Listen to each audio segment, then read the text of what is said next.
ಕನ್ನಡ ರಾಜ್ಯೋತ್ಸವದ ಶುಭಾಶಯಗಳು.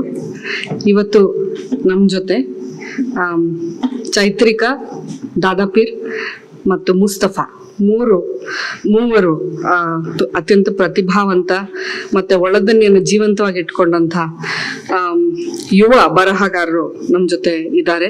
ಕನ್ನಡ ಸಾಹಿತ್ಯದಲ್ಲಿ ಹೊಸ ಆಯಾಮವನ್ನ ತಾವು ಕಂಡುಕೊಂಡು ಅದನ್ನ ತಮ್ಮ ಓದುಗರಿಗೆ ಕೂಡ ಹಂಚ್ತಾ ಇರುವಂತ, ಹೊಸ ಮಗ್ಗುಲುಗಳನ್ನ ಶೋಧಿಸ್ತಾ ಇರುವಂತ ಅತ್ಯಂತ ಪ್ರಜ್ಞಾವಂತಿಕೆ ಉಳ್ಳ ಬರಹಗಾರರ ಜೊತೆ ಇವತ್ತು ಮಾತಾಡೋಕೆ ನನಗೆ ತುಂಬಾ ಖುಷಿ ಆಗ್ತಾ ಇದೆ.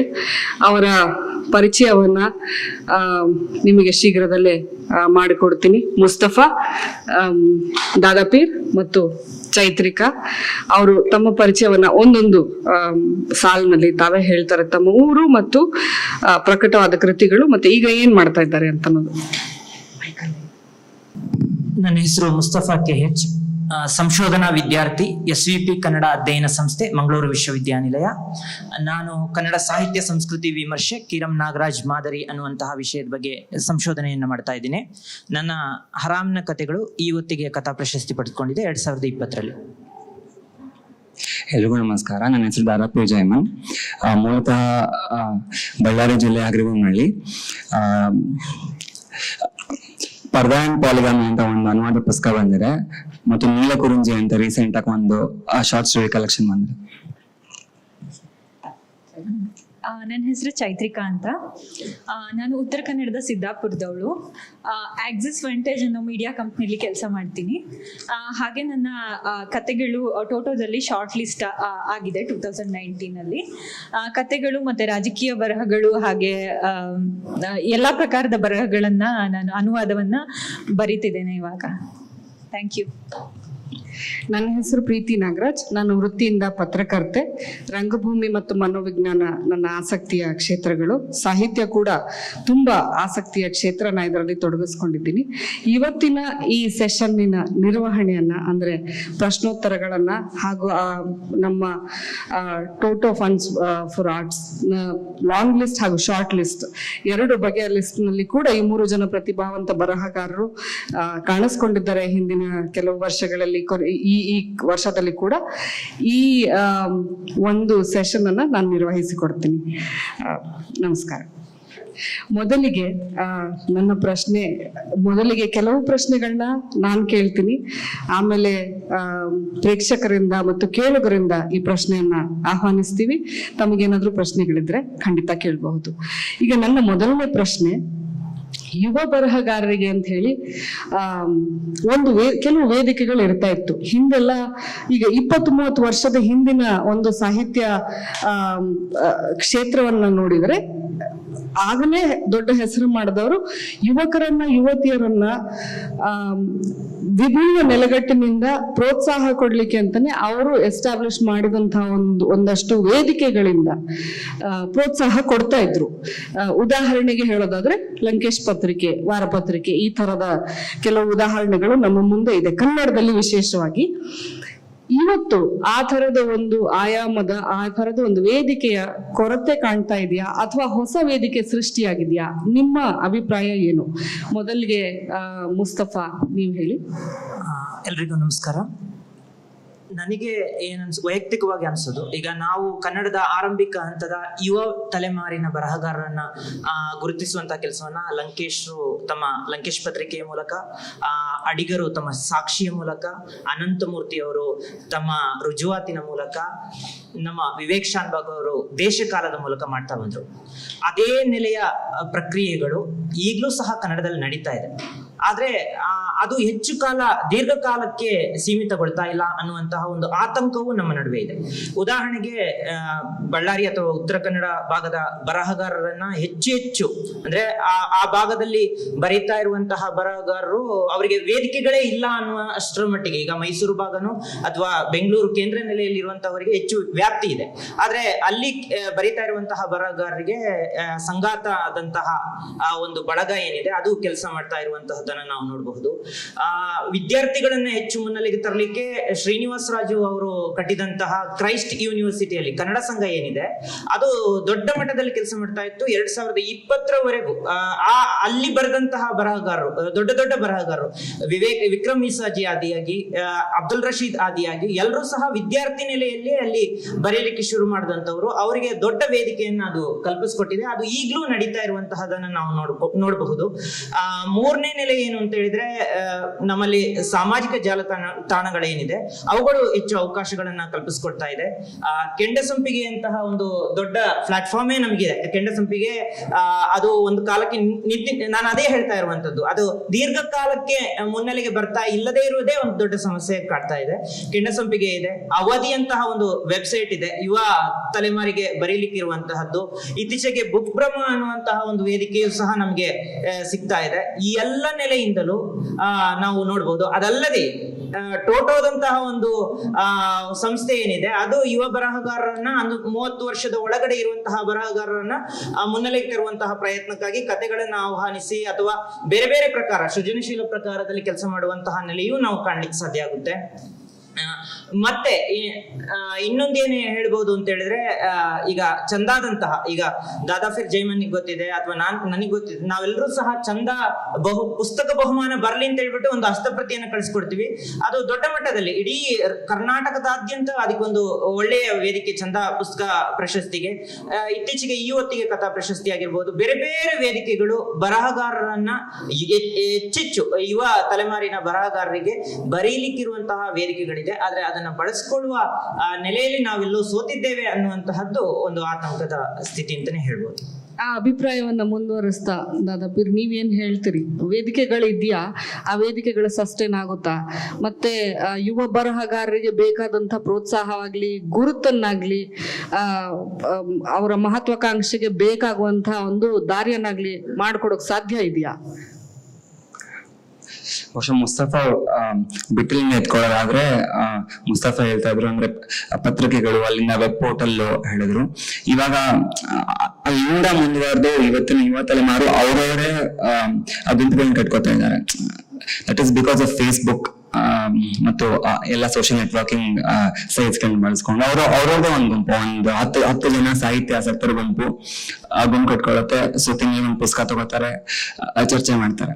ಸೊ ಅದರ ಔಟ್ಕಮ್ ಅಂದ್ರೆ ಎಕ್ಸ್ಪೆಕ್ಟೆಡ್ ಮಟ್ಟದಲ್ಲಿ ಇಲ್ಲೇ ಇರ್ಬೋದು. ನೀವು ಕೋಟ್ ಮಾಡಿದ್ರಲ್ಲ ಲಂಕೇಶ್ ಪತ್ರಿಕೆ, ಆ ತರದ ಲೆಗಸಿ ಇಲ್ಲದೆ ಇರ್ಬೋದು. ಬಟ್ ಎಷ್ಟೋ ಗುಂಪುಗಳು ಹೊಟ್ಕೊಳ್ತಾರೆ, ಒಂದಿಷ್ಟು ವರ್ಷ ಕೆಲಸ ಮಾಡ್ತಾರೆ, ಮತ್ತೆ ನಿಂತೋಗ್ಬಿಡ್ತಾರೆ. ಇವನ್ ಅಷ್ಟಾದ್ರೂ ಸಹಿತ ಏನೋ ಅಂದ್ರೆ ಮಾಡ್ಕೋತಾ ಇದಾರೆ. ಅಂಡ್ ಇನ್ನೊಂದು ಪಾಯಿಂಟ್ ಏನಂತಂದ್ರೆ, ಸೊ ಇದು ಅಂದ್ರೆ ಅದಕ್ಕೊಂದು ಲೆಗಸಿಯನ್ನ ಅದಕ್ಕೊಂದು ಲೆಗಸಿ ಇಲ್ಲದೆ ಇರ್ಬೋದು, ಬಟ್ ಆ ಪ್ರಯತ್ನಗಳಾಗ್ತಾ ಇದೆ. ಓಕೆ, ಸಮಕಾಲೀನ ಚೌಕಟ್ಟಿನಲ್ಲಿ ಇದನ್ನೇ ಲೆಗಸಿ ಅಂತ ನಾವು ಇಟ್ಕೋಬಹುದು ಅಂತ ಅನ್ಸುತ್ತಾ ನಿಮ್ಗೆ? ಲಂಕೇಶ್ ಪತ್ರಿಕೆಗೆ ಹೋಲಿಸದೆ ಅಥವಾ ಅಂಥದ್ದೇ ಇನ್ನು ಕೆಲವು ತುಂಬಾ ದೊಡ್ಡ ದೊಡ್ಡ ವೇದಿಕೆಗಳಿಗೆ ಹೋಲಿಸ್ದೇನೆ ಇವತ್ತಿನ ಪ್ರಸ್ತುತದಲ್ಲಿ ಇದು ಲೆಗಸಿ ಅಂತ ಇಟ್ಕೋಬಹುದಾ? ಕರಿಬಹುದು ಮ್ಯಾಮ್. ಲೆಗಸಿ ಅನ್ನೋದಕ್ಕಿಂತ ಬಹುಶಃ ಅವು ಪ್ರಯತ್ನಗಳು ಅಂತ ನಾವು ಕರಿಬಹುದೇನೋ. ಬಹುಶಃ ನಾವು ಲೆಗಸಿ ಅಂದ್ರೆ ಯಾವ ಪ್ರಯತ್ನಗಳು ತುಂಬಾ ವರ್ಷಗಳ ಕಾಲ ಸಸ್ಟೈನ್ ಆಗಿರ್ತಾವ ಅದಕ್ಕೊಂದು ಲೆಗಸಿ ಅನ್ನೋದಾದ್ರೆ, ಸೊ ಪ್ರಯತ್ನಗಳಾಗ್ತಾ ಇದೆ. ಸೊ ಇನ್ನೊಂದ್ ನಿಟ್ಟಿನಲ್ಲಿ ಹೇಳೋದಾಯ್ತು ಅಂತಂದ್ರೆ, ಸೊ ಎಲ್ಲಾ ಪ್ರಯತ್ನಗಳು ಒಂದ್ ನಿಟ್ಟಿನಲ್ಲಿ ಇಟ್ ಇಸ್ ರೀಚಬಲ್, ಅಂದ್ರೆ because of social networking sites. ಇಲ್ಲ ಅಂದ್ರೆ ಇವಾಗ ನಾವು ಒಂದು ಪತ್ರಿಕೆ ಒಂದು ಕಥೆ ಕಳಿಸ್ಕೊಡ್ತೀನಿ, ಅದು ಪ್ರಕಟ ಆಗುತ್ತೋ ಇಲ್ವೋ ಅನ್ನೋ ಒಂದಿರುತ್ತೆ. ಒಂದಿಷ್ಟು ಬರಹಗಾರರು ಓಕೆ ಅಲ್ಲಾಗ್ಲಿಲ್ಲ ಅಂದ್ರೆ ನಾನು ಅದನ್ನ ಫೇಸ್ಬುಕ್ ಅಲ್ಲಿ ಪ್ರಕಟ ಮಾಡ್ತೀನಿ.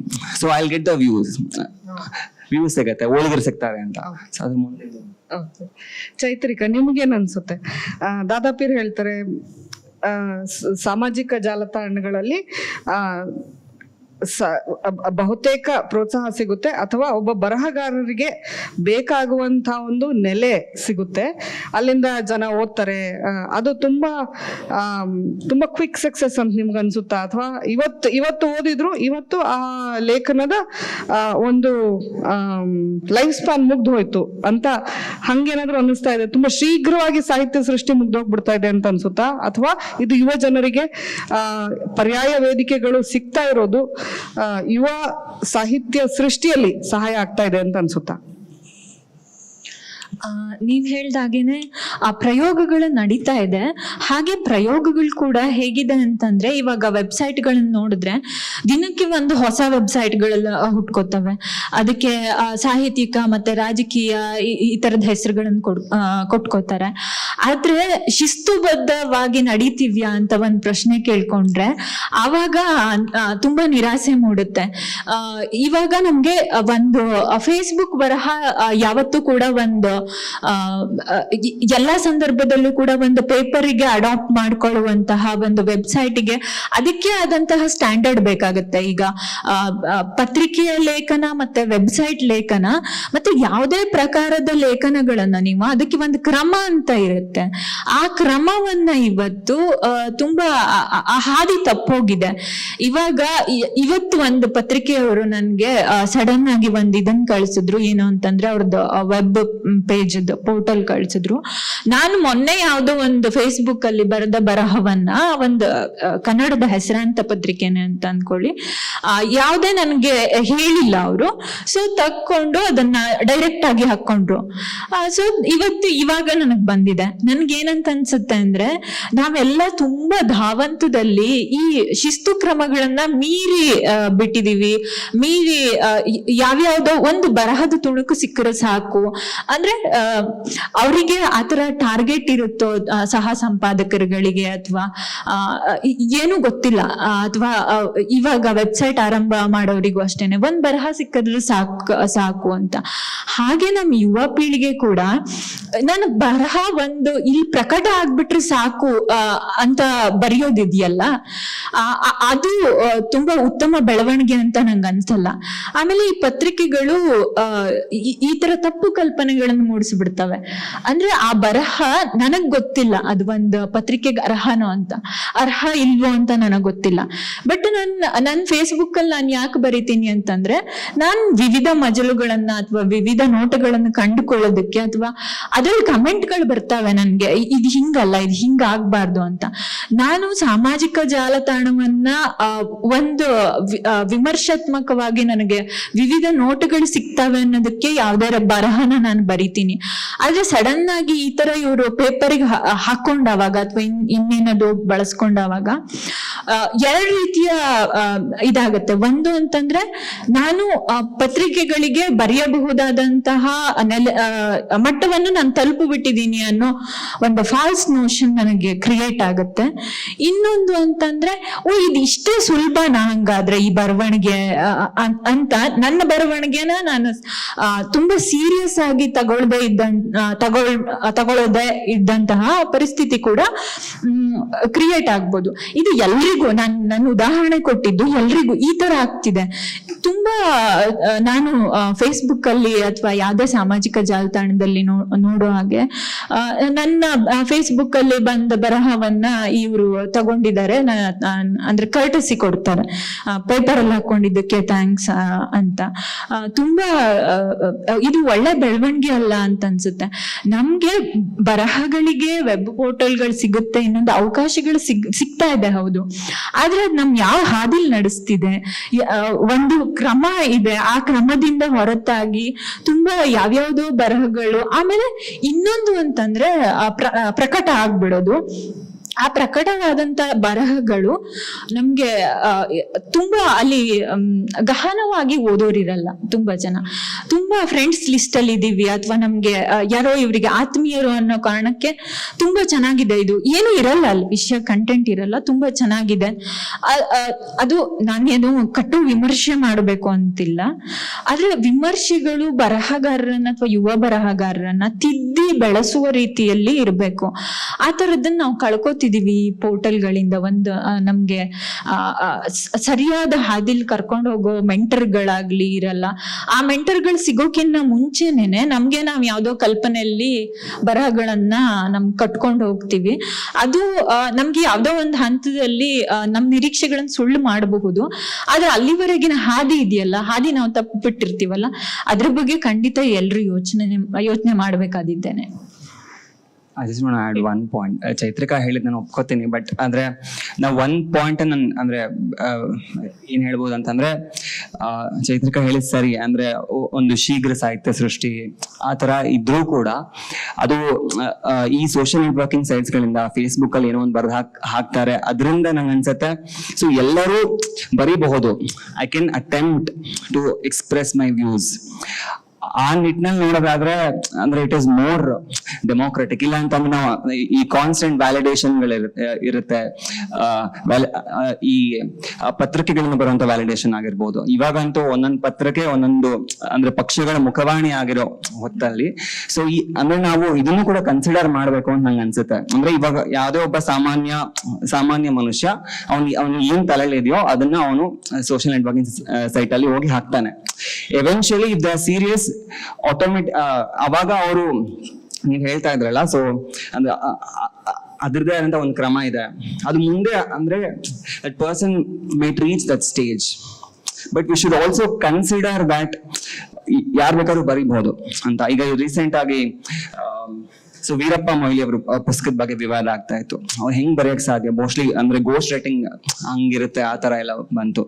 ಅಂದ್ರೆ ಅಟ್ಲೀಸ್ಟ್ ನಾವು ಈ ಸೋಷಿಯಲ್ ನೆಟ್ವರ್ಕಿಂಗ್ ಸೈಟ್ಸ್ ಗಳಿಂದ ಅಲ್ಲಿ ಸೃಷ್ಟಿ ಆಗ್ತಿರುವಂತ ಬರಹಗಳಿಂದ ಈಗ ಸಾಮಾನ್ಯ ಮನುಷ್ಯರು ಕೂಡ ನಾವು ಎಕ್ಸ್ಪ್ರೆಸ್ ಮಾಡಬಹುದು ವ್ಯೂಸ್. ಆಮೇಲೆ ನೀವ್ ಹೇಳ್ತಾ ಇದ್ದಂಗೆ ಅಲ್ಲಿ ಕಮೆಂಟ್ಸ್ ಬರುತ್ತೆ.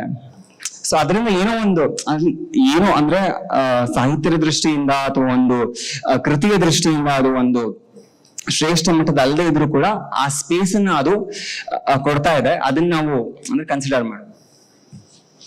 ಯುವ ಬರಹಗಾರರು ಈ ಪ್ರಯತ್ನಗಳನ್ನ ಮಾಡ್ತಾ ಇರುವಾಗ ನನಗೆ ಒಂದು ಕನ್ಸರ್ನ್ ಹುಟ್ಟೋದೇನು ಅಂದ್ರೆ ಕಾಪಿರೈಟ್ ಮತ್ತು ನಿಮ್ಮ ಪ್ರತಿಭೆಯ ಅನಾವರಣ ನೀವು ಮಾಡ್ತಾ ಇರುವಾಗ ನನಗನ್ಸೋದು ಅದು ಎಲ್ಲೋ ಕಾಪಿ ಆಗುತ್ತೆ, ಯಾರ್ದೋ ವಾಟ್ಸಪ್ಗೆ ಹೋಗುತ್ತೆ. ನೀವು ಬರ್ದಿರೋ ಕವನ ಇನ್ಯಾರ್ದೋ ಮನಸ್ಸಿನ ಭಾವನೆ ಆಗಿ ಅವ್ರದೇ ಒಂದು ಹೆಸರು ಹೊತ್ಕೊಂಡು ಹೋಗ್ಬಿಡುತ್ತೆ.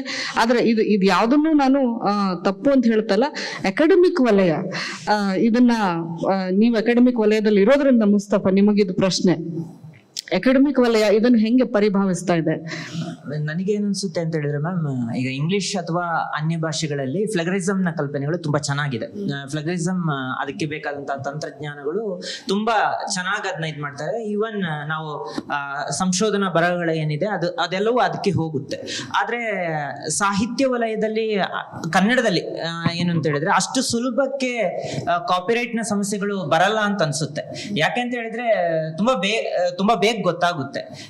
ಮತ್ತೆ ಇವರೆಲ್ಲ ಹೇಳಿದ್ದು ಏನು ಅಂತ ಹೇಳಿದ್ರೆ, ಈಗ ಸಾಮಾಜಿಕ ಜಾಲತಾಣಗಳ ಮೂಲಕ ತಮ್ಮನ್ನು ತಾವು ರೂಪಿಸ್ಕೊಳ್ಳುವ ನೆಲೆಯಲ್ಲಿ ಕೆಲವರು ಆತುರದ ಬರಹಗಳಿಗೆ ಮುಂದಾಗ್ತಾ ಇದ್ದಾರೆ ಅನ್ನುವಂತಹದ್ದು ಹೇಳುವಾಗ್ಲೂ ಕೆಲವು ಬಾರಿ ಏನಾಗ್ತಾರೆ ಅಂತ ಹೇಳಿದ್ರೆ, ಬೇರೆಯವರ ಹೆಸರಲ್ಲಿರುವಂತಹ ಯಾವುದೋ ಒಂದು ಲೇಖನವನ್ನು, ಒಂದು ಕಥೆಯನ್ನು ಯಾವುದೋ ಒಂದು ಕಾಂಪಿಟೇಷನ್ಗೆ ಕಳಿಸಿದಾಗ ಆ ಸಂದರ್ಭದಲ್ಲಿ ಗೊತ್ತಾಗುತ್ತೆ. ಇದು ಒಂದು ನೆಲೆಯಿಂದ ನಾವು ನೋಡಬಹುದು. ಆದ್ರೆ ಇದಲ್ಲದೆಯೂ ನಮ್ಮಲ್ಲಿ ಏನು ಅಂತ ಹೇಳಿದ್ರೆ ಅದನ್ನ ಗುರುತಿಸುವಷ್ಟರ ಮಟ್ಟಿಗೆ ಇರುವಂತಹ ವಿದ್ವಾಂಸರು, ಬರಹಗಾರರು ಎಲ್ಲರೂ ಇದ್ದಾರೆ. ಆ ಕಾರಣಕ್ಕಾಗಿ ಅದು ದೊಡ್ಡ ಸಮಸ್ಯೆ ಅಂತ ನನಗೆ ಅನ್ಸಲ್ಲ ಅಂತ ಒಂದು ಹೇಳ್ಬೋದು. ಮತ್ತೆ ಕಾಲಂನ ಒಂದು ಕಾರಣಕ್ಕಾಗಿಯೂ ಫೇಸ್ಬುಕ್ ನ ಬರಹಗಳು ಅಥವಾ ಇನ್ಯಾವುದೇ ವೆಬ್ಸೈಟ್ಗೆ, ಕೆಂಡಸಂಪಿಗೆಗೋ ಅವಧಿಗೋ ಇನ್ಯಾವುದೇ ಜಾಲತಾಣಕ್ಕೆ ಬರೆಯುವವರ ಸಂಖ್ಯೆ ಹೆಚ್ಚಾಗ್ತಾ ಇದೆ. ನೀವು ಪತ್ರಿಕೆಯಲ್ಲಿ ಒಳ್ಳೆಯ ಕಂಟೆಂಟ್ ಇರೋದನ್ನ ತಗೊಂಡ್ರೆ, ಪತ್ರಿಕೆಯಲ್ಲಿ ಈಗ QR ಕೋಡ್ ಸ್ಕ್ಯಾನ್ ಮಾಡುವಷ್ಟರ ಮಟ್ಟಿಗೆ ನಮ್ಮನ್ನು ನಾವು ತಂತ್ರಜ್ಞಾನದಲ್ಲಿ ಮುಂದುವರಿಸ್ಕೊಂಡು ಹೋಗಿದ್ದೀವಿ. ಪ್ರಜಾವಾಣಿಯಂತಹ ಒಂದು ಪತ್ರಿಕೆ ತನ್ನ ಇಡೀ ಸ್ಪೇಸ್ ಅನ್ನ ಕಳೆದುಕೊಳ್ತಾ ಇದೆ. ಒಂದು ಸಾಪ್ತಾಹಿಕ ಸ್ಪೇಸ್ ಏನಿತ್ತು ಅದನ್ನ ಪೂರ್ಣ ಪ್ರಮಾಣದಲ್ಲಿ QR ಕೋಡ್ಗಳಿಗೆ ತಲುಪುವಂತಹ ಸಂದರ್ಭದಲ್ಲಿ ಇರ್ತಾರೆ. ಮತ್ತೆ ನೀವು ಕಾಪಿರೈಟ್ ನ ಸಮಸ್ಯೆ ಹೇಳುವಾಗ್ಲೂ ಎಷ್ಟು ಜನ ಸಾಹಿತ್ಯವನ್ನ ಅಥವಾ ಸಂಸ್ಕೃತಿ ಚಿಂತನೆದಾರ ಇರುವಂತಹ ವಿಚಾರಗಳನ್ನ ಓದುವ ಮನಸ್ಸಿದ್ದಾರೆ ಅನ್ನುವಂತಹ ಒಂದು ದೊಡ್ಡ ಪ್ರಶ್ನೆಯನ್ನ ನಮ್ಮಲ್ಲಿ ನಾವು ಕೇಳ್ಕೋಬೇಕಾಗುತ್ತೆ. ನಾವು ಸೋಷಿಯಲ್ ಮೀಡಿಯಾದಲ್ಲಿ ಒಂದು ತತ್ಕಾಲದ ಪ್ರತಿಕ್ರಿಯೆ ರೀತಿಯಲ್ಲಿ ಬರುವಂತಹ ಬರಹಗಳು ಹೆಚ್ಚು ಮುನ್ನೆಲೆಗೆ ಬರುತ್ತೆ.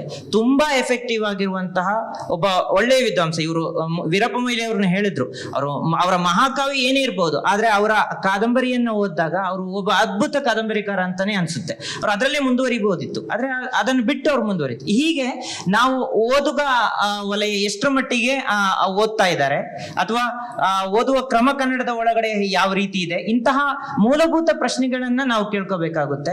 ಆ ಕೇಳ್ಕೊಂಡಾಗ ನಮಗೆ ಹೆಚ್ಚೆಚ್ಚು ಈ ಸಮಸ್ಯೆಗಳು ಬದಿಗೆ ಸರಿಯುತ್ತೆ ಅನ್ನುವಂಥದ್ದು ನನಗೆ ಅನ್ಸುತ್ತೆ.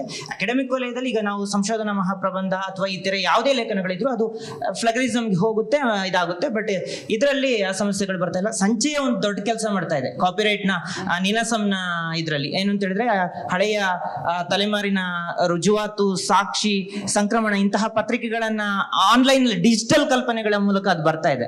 ಅದು ಓದುಗರಿಗೆ ಹೆಚ್ಚೆಚ್ಚು ತಲುಪ್ತಾ ಇದೆ. ಇದು ಆಗ್ಬೇಕಾದ ಕೆಲಸ. ಕನ್ನಡದ ಯುವ ತಲೆಮಾರಿಗೆ ನೀನಾಸಂನ ಅಲ್ಲಿ ಸಿಕ್ಕದಂತಹ ಅಲ್ಲಿ ಸಿಕ್ಕುವಂತಹ ಒಂದು ಆಕಾರಗಳೇನಿರಬಹುದು, ಅಥವಾ ಸಾಕ್ಷಿಯಿಂದ ಸಿಗುವಂಥದ್ದು, ರುಜುವಾತಿಯಿಂದ ಸಿಗುವಂಥದ್ದು, ದೇಶಕಾಲದಿಂದ ಸಿಗುವಂತಹ ಆಕಾರಗಳು ನಮಗೆ ಮೂಲಭೂತವಾಗಿ ನಮ್ಮ ಬರಹವನ್ನ ಗಟ್ಟಿಗೊಳಿಸ್ಲಿಕ್ಕಿರುವಂತಹ ಮಾದರಿಗಳದು. ಅಲ್ಲಿ ಬರೆದಂತಹ ಬರಹಗಳು ತುಂಬಾ ಅದ್ಭುತವಾದದ್ದು. ಇಂಥವುಗಳನ್ನ ನಾವು ಹೆಚ್ಚೆಚ್ಚು ಇದು ಮಾಡಬೇಕಾಗುತ್ತೆ. ತಂತ್ರಜ್ಞಾನದಲ್ಲೂ QR ಕೋಡ್ ನಂತಹದ್ದನ್ನ ಬದಿಗೆ ಸರಿಸಿ ಹೆಚ್ಚೆಚ್ಚು ಸ್ಪೇಸ್ ಇರುವಂತಹ ಒಂದು ಕಾಲಮ್ಗಳನ್ನ ರೂಪಿಸುವ ಒಂದು ತಂತ್ರಜ್ಞಾನ ನಮ್ಮಲ್ಲಿ ಬರಬೇಕು. ಅಷ್ಟು ಅವಕಾಶಗಳು ನಮ್ಮ ಬರಹಗಾರರಿಗೆ ಸಿಕ್ಕಿದ್ರೆ ನಾವು ಖಂಡಿತವಾಗೂ ನಮ್ಮ ಬರವಣಿಗೆ ನಾವೆಲ್ಲರೂ ಬರೀಲಿಕ್ಕೆ ಸಾಧ್ಯ ಆಗುತ್ತೆ. ಆತುರದ ಬರಹಗಳು ಹಿಂದೆ ಸರಿಯುವಂತಹ ಅವಕಾಶಗಳು ಇದೆ. ಆತುರದ ಬರಹಗಳು ಹಿಂದಕ್ಕೆ ಸರಿದು ಗಾಢವಾದ ಸಾಹಿತ್ಯ ಸೃಷ್ಟಿ, ನಾವು ಉತ್ತಮ ಅಥವಾ ಅಧಮ ಅಂತ ಪದಗಳನ್ನ ಉಪಯೋಗಿಸಲಾರೆ, ಗಾಢವಾದ ಸಾಹಿತ್ಯ ಸೃಷ್ಟಿ, ಅನುಭವದ ಮಾತುಗಳು ಮತ್ತು ಆ ಪೀಳಿಗೆಯ ಒಂದು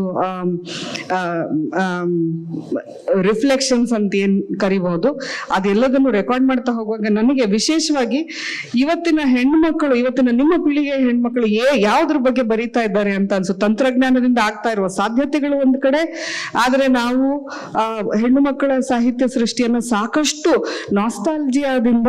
ನಾಸ್ಟಾಲ್ಜಿಯಾದ ಒಂದು ದೃಷ್ಟಿಕೋನದಿಂದಲೇ ನೋಡಿದ್ದೀವಿ. ಅದು ತುಂಬಾ ಆಪ್ತ ಕೂಡ ನಮಗೆ. ಈ ಅಟ್ಟ, ಕತ್ತಲೆಯ ಕೋಣೆ ಅಥವಾ ಅಳುಲಂಗಿ ಬಿಕ್ಕಳಿಸೋದು, ಈ ತರದ ಕೆಲವು ಮಹಿಳೆಯರಿಗೆ ತುಂಬಾ ಸಹಜ ಆಗಿದ್ದಂತಹ ಕೆಲವು ಎಕ್ಸ್ಪ್ರೆಷನ್ಸ್ ಇವತ್ತು ಬದಲಾಗಿದೆ ಅಂತ ನಿಮಗನ್ಸುತ್ತಾ? ನಿಮ್ಮ ಪೀಳಿಗೆ ಬರೀತಾ ಇರುವಾಗ ಬದಲಾಗಿದೆ ಅಂತ ಅನ್ಸುತ್ತಾ?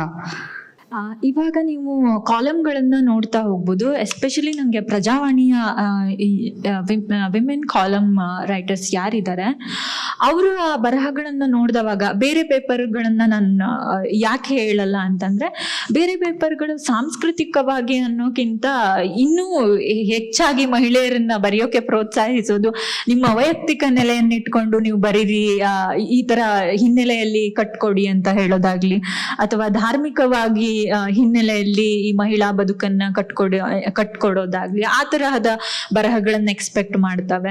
ಹಾಗೆ ಕೂಡ ರಾಜಕೀಯವಾಗಿ ಮಹಿಳೆ ಯಾವ ನೋಟಗಳನ್ನು ಹೊಂದಿದ್ದಾಳೆ, ಹೇಗ್ ಬರಿಬಹುದು ಅನ್ನೋ ತರಹದ ಪ್ರಯೋಗಶೀಲತೆಗಳು, ಆ ಅಂಕಣ ಬರಹಗಳು ನನಗೆ ಬೇರೆ ಪೇಪರ್ಗಳಲ್ಲಿ ನೋಡೋಕ್ ಸಿಗಲ್ಲ. ಪ್ರಜಾವಾಣಿಯಲ್ಲಿ ಸಿಗುತ್ತೆ.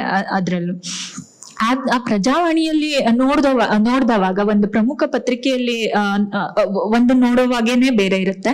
ಸಾಮಾಜಿಕವಾಗಿ ಸಾಮಾಜಿಕ ಜಾಲತಾಣಗಳಲ್ಲಿ ನೋಡೋದೇನೆ ಬೇರೆ ಹಿನ್ನೆಲೆ ಆಗುತ್ತೆ.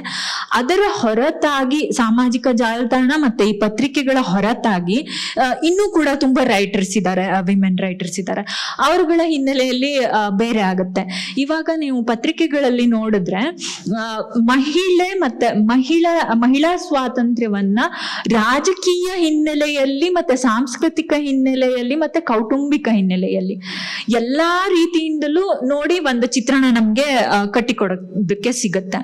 ಬಟ್ ಈ ಫೇಸ್ಬುಕ್ ನನ್ ಮತ್ತೆ ಅಲ್ಲಿಗೆ ಬರೋದಾದ್ರೆ, ರೈಟರ್ಸ್ ಏನಿದ್ದಾರೆ ಅಂತಂದ್ರೆ ಅಲ್ಲಿ ತುಂಬಾ ಸರಿ ಏನಾಗುತ್ತೆ ಅಂದ್ರೆ ನಿಮ್ಗೆ ಲೈಕು ಶೇರ್ಸ್ ಗಳ ಕಾರಣದಿಂದಾಗಿ ಮತ್ತೆ ಈ ಫೇಸ್ಬುಕ್ ಮತ್ತೆ ಈ ಇತರ ವಲಯಗಳಲ್ಲಿ ಒಂದು ರಾಜಕೀಯವಾಗಿ ಬರ್ದವಾಗ ತುಂಬಾ ಹೆಣ್ಮಕ್ಳಿಗೆ, ಮೊದಲು ನನಗೂ ಕೂಡ, ನಿಮ್ಗೆ ಈ ರಾಜಕೀಯದ ಬಗ್ಗೆ ಬರೆಯೋದು, ಈ ಬಯಸ್ಕೊಳ್ಳೋದು ಅಥವಾ ಇನ್ನೊಬ್ರಿಂದ ಕೆಟ್ಟದಾಗ ಮಾತಾಡಿಸ್ಕೊಳ್ಳೋದು ಯಾಕೆ ಬೇಕಾಗಿದೆ?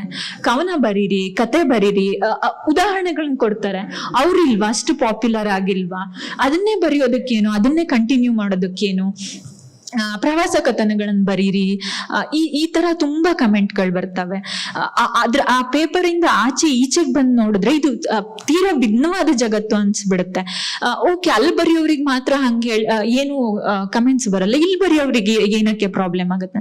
ಯಾಕೆ ಅಂತಂದ್ರೆ ಅಲ್ಲಿ ಅವರು ಸೀರಿಯಸ್ ಓದುಗರಾಗಿರಲ್ಲ. ಇವಾಗ ಪೇಪರ್ ಓದೋ ಒಂದು ವಲಯನೇ ಇರುತ್ತೆ, ಈ ಸಾಮಾಜಿಕ ಜಾಲತಾಣ ನೋಡೋ ಒಂದು ವಲಯನೇ ಇರುತ್ತೆ.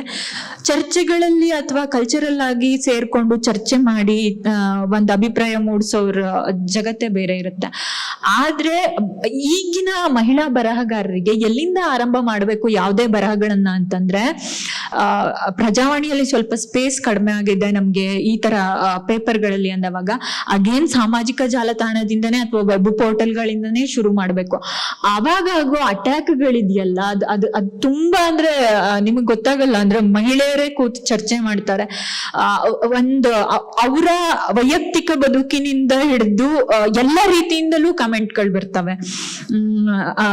ಅದೊಂದು ತುಂಬಾ ಇವಾಗ ಸ್ವಲ್ಪ ನೀವು ಮನ್ಸು ಮೆತ್ತಗಿದೆ ಅಂತಂದ್ರೆ ಒಂದ್ 2 ರೈಟ್ ಅಪ್ ಬರೆಯೋರಷ್ಟೊತ್ತಿಗೆ ಸಾಕು, ಇದ್ ನನಗ್ ಬೇಡ, ನಮ್ಗೆ ಆಲ್ರೆಡಿ ನಾವ್ ಏನ್ ಕಟ್ಕೊಂಡ್ ಬಂದಿದ್ದೋ ಮಹಿಳಾ ಇದೇ ಪ್ರೀತಿ, ಸಂಸಾರ, ಈ ತರದ ರೈಟಿಂಗ್ ಗಳನ್ನೇ ಬರ್ಕೊಂಡಿರೋಣ ಅಂತ ಆ ಮಟ್ಟಿಗೆ ಅಲ್ಲಿ ಅಟ್ಯಾಕ್ ಗಳಾಗ್ತವೆ ಹುಡುಗಿರ್ ಮೇಲೆ.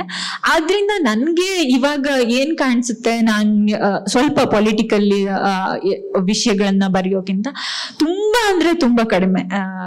ಪ್ರೀತಿ ನಾಗರಾಜ್ ಅವ್ರು ಬರೀತಾರೆ, ಬೆರಳೆಣಿಕೆ ನಾವು ಗುರುತಿಸ್ಬಿಡ್ಬೋದು ಇಷ್ಟೇ ಜನ ಬರೀತಾರೆ ಅಂತ. ಸೊ ಆ ತರದ್ದು ನನ್ಗೆ ಯಾವುದೋ ಒಂದು ದೊಡ್ಡ ಕ್ರಾಂತಿ ಆಗ್ಬಿಡುತ್ತೆ, ಬದಲಾವಣೆ ಆಗುತ್ತೆ ಅಂತ ಖಂಡಿತವಾಗಿಯೂ ನನ್ಗೆ ಅನ್ಸಲ್ಲ. ಅದು ಈ ಕಾಲಘಟ್ಟದಲ್ಲಿ ಹೆಂಗಿದೆ ಅಂತಂದ್ರೆ ಎಲ್ಲದನ್ನು ರಾಜಕೀಯ ನೋಟದಿಂದ ನೋಡೋದು, ಆ ಹಿನ್ನೆಲೆಯಿಂದ ಯಾವ್ದೋ ನಿಮ್ಮ ಐಡಿಯಾಲಜಿಗಳ ದೃಷ್ಟಿಯಿಂದ ನಿಮ್ಮನ್ನ ಅದ್ರ ಒಳಕ್ಕೆ ಹಾಕಿ ವಿಮರ್ಶೆ ಮಾಡೋದಿಲ್ಲ. ನಿಮ್ ಯಾವ್ದೇ ಬರಹ ಬರೀರಿ, ಅದಕ್ಕೆ ಸಂಬಂಧನೇ ಇರಲ್ಲ. ಬಟ್ ಅದಕ್ಕೆ ಬರೋ ಕಮೆಂಟ್ಗಳು ಮಾತ್ರ ಅವ್ರದ್ದು ಹಿನ್ನೆಲೆ ಏನೇನೋ ಯೋಚನೆ ಮಾಡ್ಕೊಂಡ್ ಬರ್ತಾ ಇರುತ್ತಲ್ಲ, ಅದು ತುಂಬಾ ನಾನು ಮೊನ್ನೆ ಇತ್ತೀಚೆಗೂ ಕೂಡ ಹೇಳ್ತಿದ್ದೆ, ಅದು ಎಲ್ಲಿ ತನಕ ಬೆಳೆದು ಬಿಟ್ಟಿದೆ ಈ ಮಹಿಳೆಯರನ್ನ ವಿಮರ್ಶೆ ಮಾಡೋದು ಅಂತಂದ್ರೆ, ರಾಜಕಾರಣಿಗಳು ಕೂಡ ಮಹಿಳೆಯರನ್ನ ತುಂಬಾ ಕೀಳಾಗಿ ಅಥವಾ ಕಮೆಂಟ್ ಮಾಡಿ ಹಿಂದೆ ಸರಿಸೋ ಅಷ್ಟು ಬೆಳೆದಿದೆ. ಅದನ್ನ ನಾವು ಎಲ್ರೂ ಕೂಡ ಒಟ್ಟಾಗಿ ಕೂಡ ನಾವು ಖಂಡಿಸ್ತೀವಿ ಅಂತಂದ್ರು ನಾವು ಒಂದು ರಿಗ್ರೆಸಿವ್ ಹಾದಿಯಲ್ಲಿ ಹೋಗ್ತಿದೀವಿ ಮತ್ತೆ ಪುನಃ ಅಂತ ಅನಿಸ್ತಿದೆ. ಅದಕ್ಕೆ ತುಂಬಾ ಕಾರಣಗಳು, ಸಾಂಸ್ಕೃತಿಕ ಹಿನ್ನೆಲೆ, ಅದು ಮುಖ್ಯವಾಗಿ ರಾಜಕೀಯ ಕಾರಣದಿಂದಾಗಿ ನಾವು ಮತ್ತೆ ಸ್ತ್ರೀ ಬರಹಗಾರರಾಗಿರ್ಬೋದು ಅಥವಾ ಈ ರೀತಿ ಸೂಕ್ಷ್ಮ ವಿಚಾರಗಳನ್ನ, ಸ್ತ್ರೀ ಸಂವೇದನೆ ಆಗ್ಲಿ, ಸ್ತ್ರೀ ರಾಜಕೀಯ ವಿಷಯಗಳನ್ನ ಮಾತಾಡ್ತಾರೆ ಅನ್ನೋದನ್ನೇ ಇಂದೂ ಕೂಡ ಅರ್ಗಿಸ್ಕೊಳ್ಳಕ್ಕಾಗಲ್ಲ. ರಿಗ್ರೆಸಿವ್ ಹಾದಿಯಲ್ಲಿ ಹೋಗ್ತಿದೀವಿ ಅಂತ ಅನ್ಸುತ್ತೆ. ಆ ಕೂಡ ಕ್ರೈಮ್ ರೇಟ್ಗಳನ್ನು ಕೂಡ ನೋಡಿ, ಮಹಿಳೆಯರ ವಿರುದ್ಧ ಆಗ್ತಿರೋ ಕ್ರೈಮ್ ರೇಟ್ಗಳನ್ನ ಕೂಡ ನೋಡಿದ್ರೆ ಉತ್ತರ ಪ್ರದೇಶ ಬಿಟ್ರೆ ಸೆಕೆಂಡ್ ಕರ್ನಾಟಕನೇ. ನಮ್ಗಿದ್ ಗೊತ್ತೇ ಇಲ್ಲ, ನಾವು ಉತ್ತರ ಪ್ರದೇಶ ಅಂತ ಇನ್ನ ಹೇಳ್ತಿದೀವಿ. ಸೊ ಇನ್ನೊಂದು ಆತಂಕಕಾರಿ ವಿಷಯ ಅಂತಂದ್ರೆ, ಯಾವುದೇ ರಾಜಕೀಯ ವಿಷಯಗಳನ್ನ ಮಾತಾಡೋ ಮಹಿಳೆ ಅಥವಾ ಬರೆಯೋ ಮಹಿಳೆ ಮೇಲೆ ವೈಯಕ್ತಿಕ ಅಟ್ಯಾಕ್ಗಳು ಎಲ್ಲಿ ತನಕ ಹೋಗ್ಮುಟ್ತಿವೆ ಅಂದ್ರೆ ಅವ್ರ ಫ್ಯಾಮಿಲಿಗೆ ಬೆದರಿಕೆ ಹಾಕೋ ಮಟ್ಟಿಗೆ ಕೂಡ ಇವಾಗ ತಲುಪಿದೆ. ಅದು ತುಂಬಾ ಆತಂಕಕಾರಿ. ಆದ್ರಿಂದ ಆತರ ಬರಹಗಳನ್ನ ಬರೆಯೋದಕ್ಕೆ ಮಹಿಳೆಯರು ಮುಂದಾಗ್ತಾರೆ ಅಂತ ನನಗ ಅನ್ಸಲ್ಲ. ಅದು ಆ ಕಾಲಘಟ್ಟ ಎಲ್ಲಿವರೆಗೆ ಹೋಗಿ ತಲುಪುತ್ತೋ ಅನ್ನೋದು ಕೂಡ ಒಂದು ಊಹೆ ಮಾಡಿ ಗ್ರಹಿಸಕ್ಕೆ ಆಗಲ್ಲ. ಏನಕ್ಕೆ ಅಂತಂದ್ರೆ ಇವಾಗ ಧಾರ್ಮಿಕ ಪಟ್ಟಭದ್ರ ಹಿತಾಸಕ್ತಿಗಳ ಒಂದು ಹಿಡಿತ ಇವಾಗ ಗಟ್ಟಿ ಆಗ್ತಾ ಹೋಗ್ತಿದೆ. ನಾವು ಏನು ಸೆಕ್ಯುಲರ್ ಆಗ್ತಾ ಹೋಗ್ತಿದೀವಿ ಅಂತ ನಮ್ಗೆ ಏನ್ ಅನ್ಕೋತೀವೋ, ನಾವೊಂದು ಸೆಕ್ಯುಲರ್ ಗುಂಪಿನವರು ಸೇರಿದವಾಗ ಮಾತ್ರ ಅದು ಒಂದ್ ಸೆಕ್ಯುಲರ್ ಗುಂಪಾಗಿರುತ್ತೆ. ಈಗ ಹೋಲ್ ಸಮಾಜವನ್ನ ನೋಡಿದ್ರೆ ಇದು ರಿಗ್ರೆಸಿವ್ ಆಗಿ ಇನ್ನೂ ಕೂಡ ಧಾರ್ಮಿಕವ ಹಿಡಿತ ಇನ್ನು ಬಿಗಿ ಆಗ್ತಿದೆ. ಆದ್ರಿಂದ ಧಾರ್ಮಿಕತೆ ಮತ್ತೆ ಮಹಿಳೆ ಅನ್ನೋದು ಒಂದಕ್ಕೊಂದು ಬೆರೆತ ವಿಚಾರ. ಧಾರ್ಮಿಕತೆ ಯಾವಾಗ ನಮ್ಗೆ ಅದು ಸೆಕ್ಯುಲರ್ ಆಗ್ತಾ ಹೋಗಲ್ವೋ, ಇನ್ನು ಹಿಡಿತ ಜಾಸ್ತಿ ಆಗುತ್ತೋ. ಅಂದ್ರೆ ಇವಾಗ ಮಹಿಳೆಯರ ಮೇಲೆ ಕ್ರೈಮ್ ಜಾಸ್ತಿ ಆಗೋದು ಅಂದ್ರೇನು?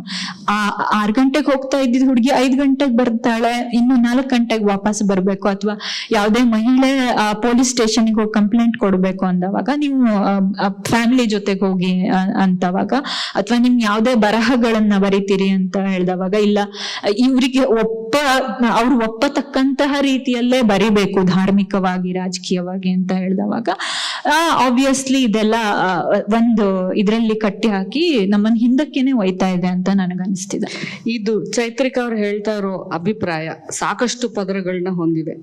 ನಾನು ಕೇಳೋದು ನಿಮ್ಗೆ, ಇದು ಬರೀ ಹೆಣ್ಮಕ್ಳ ವಿಚಾರ ಅಷ್ಟೇನಾ, ಅಥವಾ ಇವತ್ತು ನಾವು ನಿಂತಿರುವಂತಹ ಒಂದು ಪ್ರಕ್ಷುಬ್ಧ ನೆಲೆಯಲ್ಲಿ, ಒಂದು ಎಲ್ಲವೂ ಒಂದು ಪ್ರಶ್ನೆ ಆಗ್ತಾ ಇರುವ ನೆಲೆಯಲ್ಲಿ ಧರ್ಮ ಕೂಡ, ನೀವು ಯಾವ ರೀತಿಯ ಸಾಹಿತ್ಯವನ್ನ ಸೃಷ್ಟಿ ಮಾಡ್ತೀರಿ ಮತ್ತು ಯಾರ ಜೊತೆ ಗುರುತಿಸ್ಕೊಳ್ತೀರಿ, ನೀವು ಯಾವ್ದನ್ನ ಬರೀತೀರಿ, ಯಾವ್ದನ್ನ ಬಿಡ್ತೀರಿ, ಮತ್ತು ತಂತ್ರಜ್ಞಾನದ ಅಲ್ಗಾರಿದಮ್ಗಳು ನಿಮ್ಮನ್ನ ನೋಡುವವರ ಕಣ್ಣಿಗೆ ಹೇಗೆ ಬೇಕು ಹಾಗೆ ಅನುಕೂಲವಾಗಿ ತೋರಿಸ್ತಾ ಇರುವಾಗ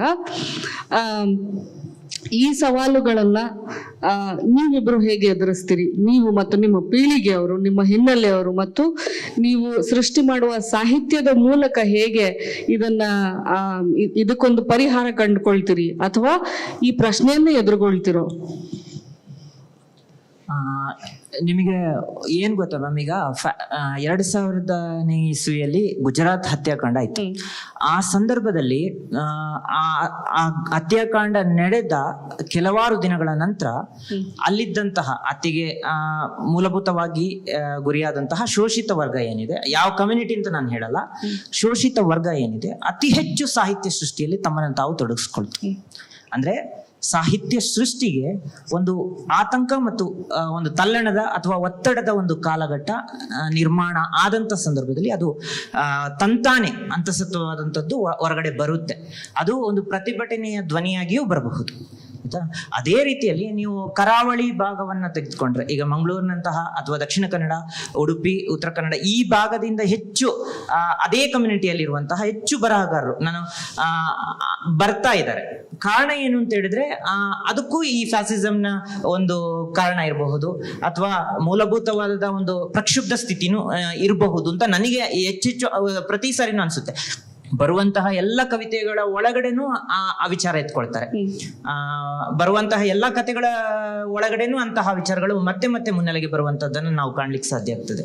ಇದು ಒಂದು ಹಂತದಲ್ಲಿ ಒಂದು ಸಾಹಿತ್ಯವನ್ನ ಒಂದು ಪರಿಕರವಾಗಿ ಬಳಸ್ಕೊಂಡು ಸಾಮಾಜಿಕವಾಗಿ ಒಬ್ಬ ಲೇಖಕ ಅಥವಾ ಬದ್ಧತೆ ಇರುವ ಒಬ್ಬ ಚಳುವಳಿಗಾರ ಮಾಡಬಹುದಾದಂತಹ ಅತ್ಯುತ್ತಮ ಒಂದು ಮಾದರಿ ಅಂತ ನನಗೆ ಅನ್ಸುತ್ತೆ. ಆದ್ರೆ ಅದೇ ಕಮ್ಯುನಿಟಿಯಲ್ಲಿ ಬರೀತಾ ಇರುವಂತಹ ಹೆಣ್ಣು ಮಕ್ಕಳ ಸ್ಥಿತಿ ಹೇಗಿದೆ ಅನ್ನುವಂತಹ ಒಂದು ಪ್ರಶ್ನೆಯನ್ನು ನಾನು ಕೇಳ್ಕೋಬೇಕಾಗುತ್ತೆ.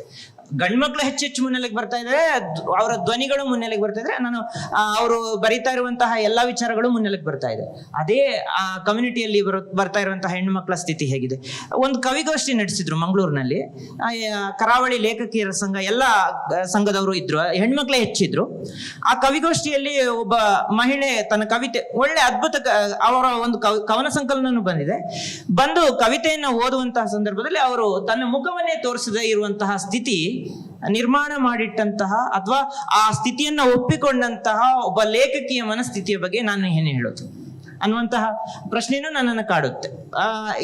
ಈ ಸಮಸ್ಯೆಯ ಜೊತೆಗೇನೆ ಇನ್ನೂ ತುಂಬಾ ಲಿಬರಲ್ ಆಗಿ ಬರಿತಾ ಇರುವಂತಹ ಆ ಎಲ್ಲಾ ಧಾರ್ಮಿಕ ಮೂಲಭೂತವಾದಕ್ಕೂ ಮುಖಾಮುಖಿಯಾಗಿ ತಮ್ಮನ್ನ ತಾವು ಮುನ್ನೆಲೆಗೆ ತಂದಂತಹ ಹಲವು ಲೇಖಕಿಯರು ನಮ್ಮ ನಡುವೆ ಇದ್ದಾರೆ. ಸಾರಾ ಅಬೂಬಕ್ಕರ್ ಕನ್ನಡದ ದೊಡ್ಡ ಮಟ್ಟದಲ್ಲಿ ಆ ತರದ ಪ್ರಯತ್ನಕ್ಕೆ ಮುನ್ನುಡಿಯನ್ನ ಹಾಕೊಟ್ಟವರು. ಲಂಕೇಶ್ ಪತ್ರಿಕೆ ಅದಕ್ಕೆ ವೇದಿಕೆ ಆಯ್ತು ಅನ್ನುವಂಥದ್ದು. ಈ ನೆಲೆಯಲ್ಲಿ ಒಬ್ಬ ಹೆಣ್ಣು ಮಗಳು ಅಥವಾ ಒಬ್ಬ ಪುರುಷ ಪಠ್ಯ ಅಥವಾ ಸ್ತ್ರೀ ಪಠ್ಯ ಹೇಗೆ ಒಂದು ಸಮಾಜದ ಒಳಗಡೆ ನಿರ್ಮಿತಿಗೆ ಒಳಪಡ್ತಾ ಇದೆ, ಮತ್ತೆ ಅದನ್ನ ನೋಡುವ ಅಥವಾ ಆ ಬರಿತಾ ಇರುವಂತಹ ವ್ಯಕ್ತಿಗಳ ವ್ಯಕ್ತಿತ್ವ ಹೇಗಿದೆ, ಒಬ್ಬರಿಗೆ ಒಂದು ನ್ಯಾಯ ಮತ್ತೊಬ್ಬರಿಗೆ ಒಂದು ನ್ಯಾಯ ಅನ್ನುವಂತ ದಮನಿತಗೊಳ್ತಾ ಇರುವಂತಹ ಅದೇ ಸಮುದಾಯದ ಒಳಗಡೆಯಿಂದ ಬರಿತಾ ಇರುವಂತಹ ಒಬ್ಬ ದಮನಿತಗೊಂಡ ಹೆಣ್ಣು ಮಗಳು, ಅವಳ ಸ್ಥಿತಿಯ ಬಗೆಗೆ ನನಗೆ ಈಗ್ಲೂ ಅನುಕಂಪ ಇರುವಂತಹದನ್ನ ನಾನು ಗುರುತಿಸ್ತೇನೆ. ಮತ್ತೆ ಅದ್ರ ಬಗ್ಗೆ ನಾನು ಪ್ರತಿ ಸತಿನೂ ಮಾತಾಡ್ತೇನೆ. ಧರ್ಮ ಮನೆ ಒಳಗಡೆ ಇರಲಿ, ಅದು ವೇದಿಕೆಯ ಮುಂದಕ್ಕೋ ಅಥವಾ ಸಾಹಿತ್ಯದ ವಲಯದ ಒಳಗಡೆಗೂ ಪ್ರವೇಶ ಪಡೆಯದೇನೆ ಅದನ್ನು ವಿರೋಧಿಸುವುದು ಅಂತಲ್ಲ, ಅದನ್ನು ವಿಮರ್ಶಿಸುವ ಒಂದು ಧರ್ಮವನ್ನು ವಿಮರ್ಶಿಸುವಂತಹ ಒಂದು ಮಾದರಿಯಾಗಿ ನಮ್ಮೆಲ್ಲರ ಬರಹಗಳು ಬಂದಾಗ್ಲೇ ನಾವು ಹೆಚ್ಚೆಚ್ಚು ಮುನ್ನೆಲೆಗೆ ಬರ್ಲಿಕ್ಕೆ ಸಾಧ್ಯ ಆಗ್ತದೆ ಅನ್ನುವಂಥದ್ದು. ನಾ ಇನ್ನೊಂದು ರೀತಿ ಆನ್ಸರ್ ಮಾಡೋದಾದ್ರೆ, ಚೈತ್ರಿಕಾ ಹೇಳ್ತಾ ಇದ್ರು, ಅಂದ್ರೆ ಇವಾಗ ಈಗ ಇತ್ತೀಚೆಗೆ ಒಂದು ಹೊಸ ಟರ್ಮ್ ಪತ್ರಿಕೆಯಲ್ಲಿ ಬಂತು, ಬುಲ್ಡೋಸರ್ ಸಾಹಿತ್ಯ ಅಂತ. ಸೊ ನಾವು ಅಂದ್ರೆ ಇವತ್ತಿನ ಯುವ ಬರಹಗಾರರು ಅಥವಾ ನನ್ನ ಜೂನಿಯರ್ಸ್ ಬರ್ತಾರೆ, ಅವ್ರಿಗೊಂದು ಕನ್ಫ್ಯೂಷನ್ ಇದೆ. ನಮ್ ಕಡೆ ಎರಡಾಗ್ಬಿಟ್ಟಿದೆ, ಎಕ್ಸ್ಟ್ರೀಮ್, ಈ ಲೆಫ್ಟ್ ರೈಟ್ ಹಿಂಗ್ ಎಕ್ಸ್ಟ್ರೀಮ್ಗಳು ಆತರ, ಒಂದ್ ಕಲೆಗಾಗಿ ಕಲೆ, ಇನ್ನೊಂದು ಸಾಹಿತ್ಯದಲ್ಲಿ ಇವತ್ತಿನ ರಾಜಕೀಯ, ಇವತ್ತಿನ ಸಾಮಾಜಿಕ, ಇವತ್ತಿನ ಬೇರೆ ಬೇರೆ ಆಯಾಮಗಳನ್ನ ಆಯಾಮಗಳನ್ನ ತರ್ತಾ ಇರುವಂತ ಲೇಖಕರು. ಸೊ ನಾವು ಯಾರೋ ಒಂದು ಫೇಸ್ಬುಕ್ ಅಲ್ಲಿ ಏನೊಂದು ಪೋಸ್ಟ್ ಹಾಕಿದ್ದೆ, ಸೊ ಕಮೆಂಟಿಂಗ್ ಸೊ ಟುಡೇಸ್ ರಾಜಕೀಯ ಪರಿಸ್ಥಿತಿ. ಅವ ಫ್ರೆಂಡ್ ಫೋನ್ ಮಾಡಿ ಹೇಳ್ದ, ಅಲ್ಲ ನೀನ್ ಹಿಂಗೆಲ್ಲ ಹಾಕ್ತಿಯಲ್ಲ, ನಿನ್ ಓದಿದ್ರು ಕಡಿಮೆ ಆಗಲ್ವಾ, ನಿನ್ ಕತೆ ಓದ್ಕೊಂಡಿದ್ದಾರೆ, ನೀನ್ ಹಿಂಗೆ ಏನಾದ್ರು ಹಾಕ್ಬಿಟ್ರೆ ಅವ್ರು ಡಿವೈಡ್ ಆಗ್ಬಿಡ್ತಾರೆ ಅಂತ. ಅಂದ್ರೆ ಈಗ ನೀನೊಂದ್ ಕತೆ ಬರ್ತಿದ್ಯಾ, ಅದನ್ನ ಅವರು ಓದ್ತಾರೆ, ಇವ್ರು ಓದ್ತಾರೆ, ಈ ತರ ಒಂದು ಪೋಸ್ಟ್ ಹಾಕಿದ್ರೆ ಅವ್ರು ಡಿವೈಡ್ ಆಗೋಗ್ಬಿಡ್ತಾರೆ ಅಂತ. So the point I am making is, so ಇವತ್ತು ಬರೀತಾ ಇರುವಂತವ್ರಿಗೆ ಅದು ಒಂದು ಕನ್ಫ್ಯೂಷನ್ ಇದೆ. ಸೊ ಇನ್ನೂ ಕೆಲವೊಂದಿಷ್ಟು ಜನ ಯಾವ ಪತ್ರಿಕೆಗೆ ಯಾವ ಕತೆ ಕಳಿಸ್ಬೇಕು, ಯಾವ ಪತ್ರಿಕೆಯಲ್ಲಿ ಯಾವ ಕತೆ ವರ್ಕ್ ಆಗುತ್ತೆ, ಈ ಹೊಸ ದಿಗಂತಕ್ಕೆ ನೀವು ಬೇರೆ ತರ ಕತೆ ಕಳಿಸಿ ಅಕ್ಸೆಪ್ಟ್ ಮಾಡಲ್ಲ. ಸೊ ಆ ತರದಲ್ಲಿ ಅಂದ್ರೆ ದ ಪಾಯಿಂಟ್ ಇಸ್, ಅಂದ್ರೆ ಆ ಫಾರ್ಮುಲಾ ಹಾಕೊಂಡು ಇದ್ ಮಾಡೋರು ಇದಾರೆ. ಬಟ್ ಸೊ ಮುಸ್ತಫಾ ಹೇಳ್ದಂಗೆ, ಸೊ ಒಂದ್ ಸಾಹಿತ್ಯ ಅಂತಂದಾಗ ಅಂದ್ರೆ ಇವೆಲ್ಲವನ್ನು ಹೊರತುಪಡಿಸಿ ಇವತ್ತಿನ ಯುವ ತಲೆಮಾರು, ಈಗ ನಾನ್ ಬರಿತಾ ಇದ್ದೀನಿ, ಮುಸ್ತಫಾ ಬರೀತಿದ್ದಾರೆ, ಸೊ ಚೈತ್ರಿಕಾ ಬರೀತಿದ್ದಾರೆ, ಸೊ ಇವತ್ತಿನ ಪರಿಸ್ಥಿತಿಗಳನ್ನ, ರಾಜಕೀಯ ಪರಿಸ್ಥಿತಿಗಳನ್ನ, ಆಮೇಲೆ ಜೆಂಡರ್ ಇಶ್ಯೂಸ್ಗಳನ್ನಾಗಿರ್ಬೋದು, ಸೊ ನಾವು ನಮ್ಮದೇ ಆದಂತಹ ಒಂದು ಕಾನ್ಫಿಡೆನ್ಸ್ ಅಲ್ಲಿ ಹೇಳಕ್ ಪ್ರಯತ್ನ ಪಡ್ತೀವಿ. ಸೊ ಅಂದ್ರೆ ಒಂದು ಹೊಸ ರೀತಿಯ ನೋಟ ತರ ಪ್ರಯತ್ನ ಪಡ್ತಿದೀವಿ, ಅಂದ್ರೆ ಇನ್ terms of gender issues, in terms of politics. ನೀವೇನ್ ಬೇಕಾದ್ರೂ ಮಾಡ್ಕೊಳ್ಳಿ, ಕಲೆಗಾಗಿ ಕಲಿನ ಬುಲ್ಡೋಸರ್ ಇಲ್ಲ. So this is our voice that we are speaking. So obviously ಅದಕ್ಕೆ ಅದರದೇ ಆದಂತ ಒಂದು ಮಹತ್ವ ಇದೆ ಮತ್ತು ಇರಬೇಕು. ಹಳೆಯ ಬರಹಗಾರರನ್ನ ಹೊಸ ನೆಲೆಯಲ್ಲಿ ನೋಡ್ತಾ ಇರುವಾಗ ಹುಟ್ಟಿದಂತ ಪದ ಅದು ಬುಲ್ಡೋಸರ್ ಸಾಹಿತ್ಯ ಅಂತ ಅನ್ನೋದು. ಯಾಕೆಂದ್ರೆ ನಾವು ಹಳತನ್ನ ಅಷ್ಟೇನು ಅಪ್ಯಾಯಮಾನವಾಗಿ ನೋಡ್ಬೇಕಾಗಿಲ್ಲ, ಅದರ ಬಗ್ಗೆನೂ ಪ್ರಶ್ನೆ ಮಾಡಬಹುದು. ನೋಡಿ ಇದರಲ್ಲಿ ಈ ತರ ಡಿಕೋಡ್ ಮಾಡ್ತಾ ಇದ್ದೀವಿ ನಾವು ಅಂತ ಒಂದು ಬಣ ಹೇಳಿದ್ರೆ, ಇನ್ನೊಂದು ಬಣ ಇಲ್ಲ, ಅವಾಗ ಸಾಹಿತ್ಯ ಸೃಷ್ಟಿ ಆವಾಗಿನ ನೆಲೆಯಲ್ಲಿ ಆಗಿರೋದು ಬೇರೆ, ನಾವು ಅದನ್ನ ಇವತ್ತಿನ ಫ್ಯಾಸಿಸ್ಟ್ ನೆಲೆಯಲ್ಲಿ ಈ ರೀತಿಯಾಗಿ ನೋಡ್ಬೇಕಾಗಿಲ್ಲ. ಇವತ್ತಿನ ಬೇರು ಮತ್ತು ಇವತ್ತಿನ ಬೀಜ ಅವತ್ತು ಇಲ್ಲಿ ತನಕ ಬೆಳೀಲಿ ಅಂತ ಬೆಳೆಸಿದ್ದಲ್ಲ ಅನ್ನುವಂಥ ಒಂದು ವಾದ ಕೂಡ ಇದೆ. ಹಂಗಿರುವಾಗ ನೀವು ಹಿಂದಿನ ಸಾಹಿತ್ಯವನ್ನ, ತಳಹದಿಯನ್ನ, ಅಥವಾ ನಮ್ಮ ಹಿಂದಿನವರು ಸೃಷ್ಟಿ ಮಾಡಿದಂತಹ ಅದ್ಭುತ ಸಾಹಿತ್ಯವನ್ನ, ಅವ್ರ ಮುಖಾಮುಖಿ ಆದಂತ ಸತ್ಯಗಳನ್ನ ಹೇಗೆ ಮತ್ತೆ ನೀವು ಸಂದರ್ಶಿಸ್ತೀರಿ, ಮತ್ತೆ ಎಷ್ಟು ಅದರಲ್ಲಿ ನಿಮಗೆ ಬೇಕು ಅನ್ಸುತ್ತೆ, ಅಥವಾ ನಿಮ್ಮ ಪೀಳಿಗೆ ಹೊಸತಿ ಏನಾದ್ರೂ ಅಂದ್ರೆ ಇದು ಯಾವುದು ಬಣ, ನಾವು ನಮ್ಮ ನೆಲೆಯ ಮೇಲೆ ನಾವು ಫೇಸ್ ಮಾಡ್ತಾ ಇರೋದ್ರ ಮೇಲೆ ಇವತ್ತು ಹೊಸ ಸೃಷ್ಟಿಗಳನ್ನ ಮಾಡ್ತೀವಿ ಅಂತ ಯೋಚನೆ ಮಾಡ್ತೀರಿ? ನೀವು 3 ಜನ ಉತ್ತರ ಹೇಳಿದ್ರೆ.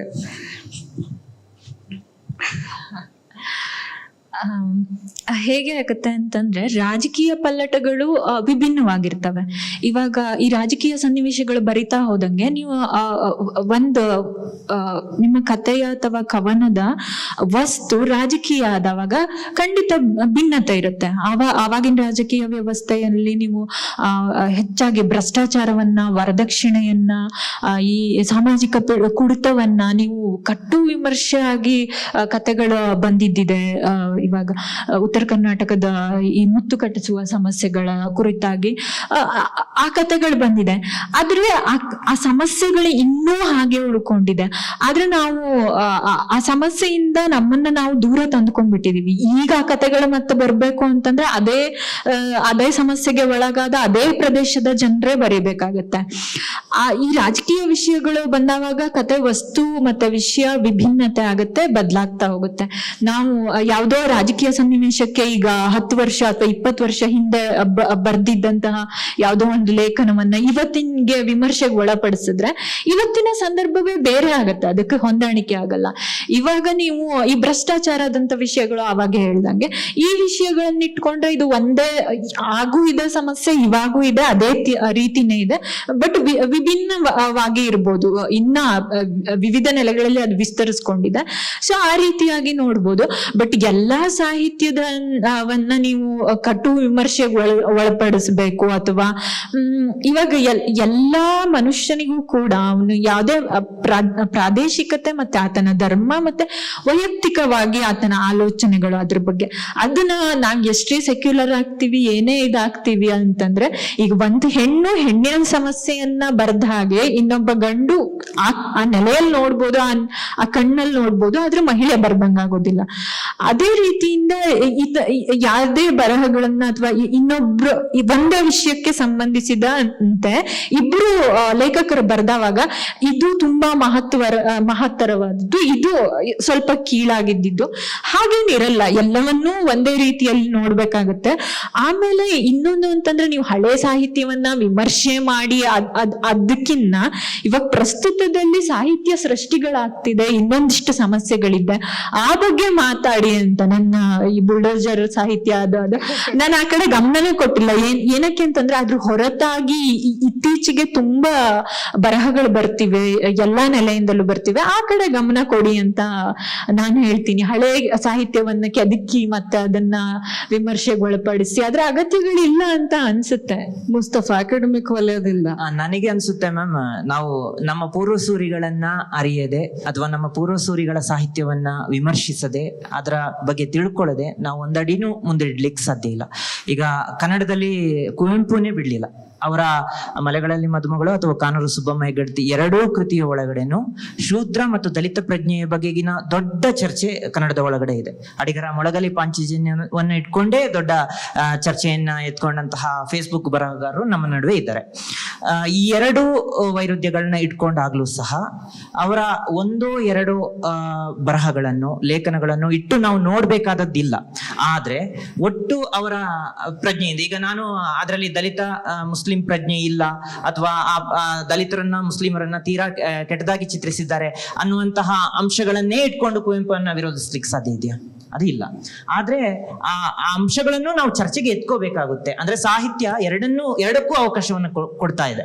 ಅಂದ್ರೆ ನೀವು ಅದರಲ್ಲಿರುವಂತಹ ಒಳ್ಳೆಯದನ್ನು ತಗೊಳ್ಳಿ, ಅದರಲ್ಲಿರುವಂತಹ ನಿಮಗೆ ಬೇಡದಿರುವಂತಹದ್ದು ಅಥವಾ ಸಮಾಜಕ್ಕೆ ಬೇಡದೇ ಇರುವುದನ್ನ ಕಟುವಾಗಿ ವಿಮರ್ಶಿಸಿ, ಅದರಲ್ಲಿ ತಪ್ಪೇ ಇಲ್ಲ. ಅಂದ್ರೆ ವಿಮರ್ಶೆಯ ಮಾದರಿಗಳೇ ಅದು.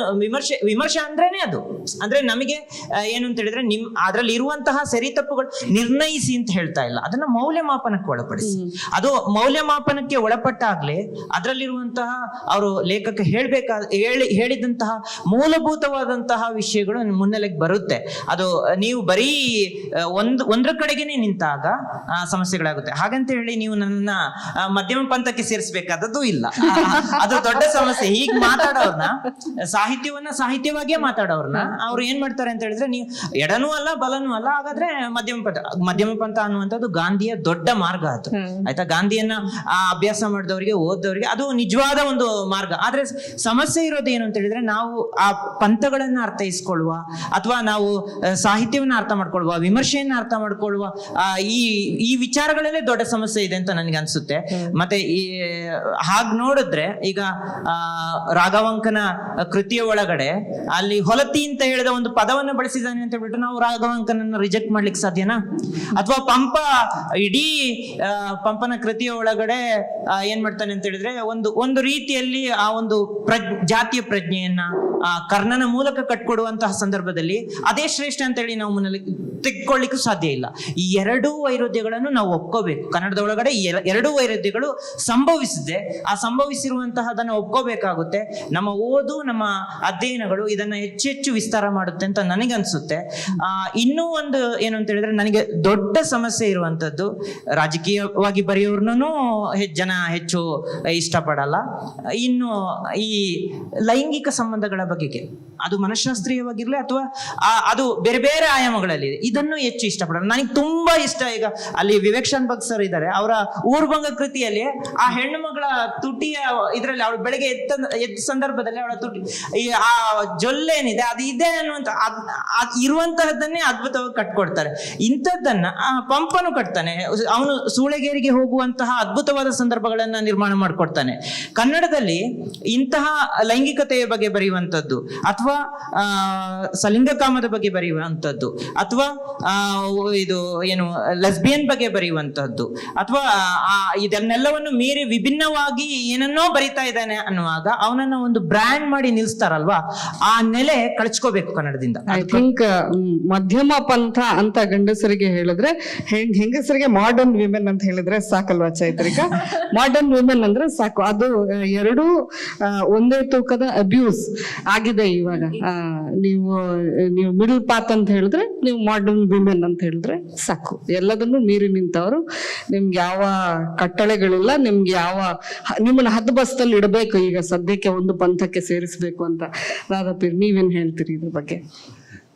ಸೊ ಓದೋದು ಇಟ್ ಈಸ್ ನೆವರ್ ಎಂಡಿಂಗ್. ಓದ್ತಾನೆ ಇದ್ರೆ ಓದ್ತಾನೆ ಹೋಗ್ಬೋದು.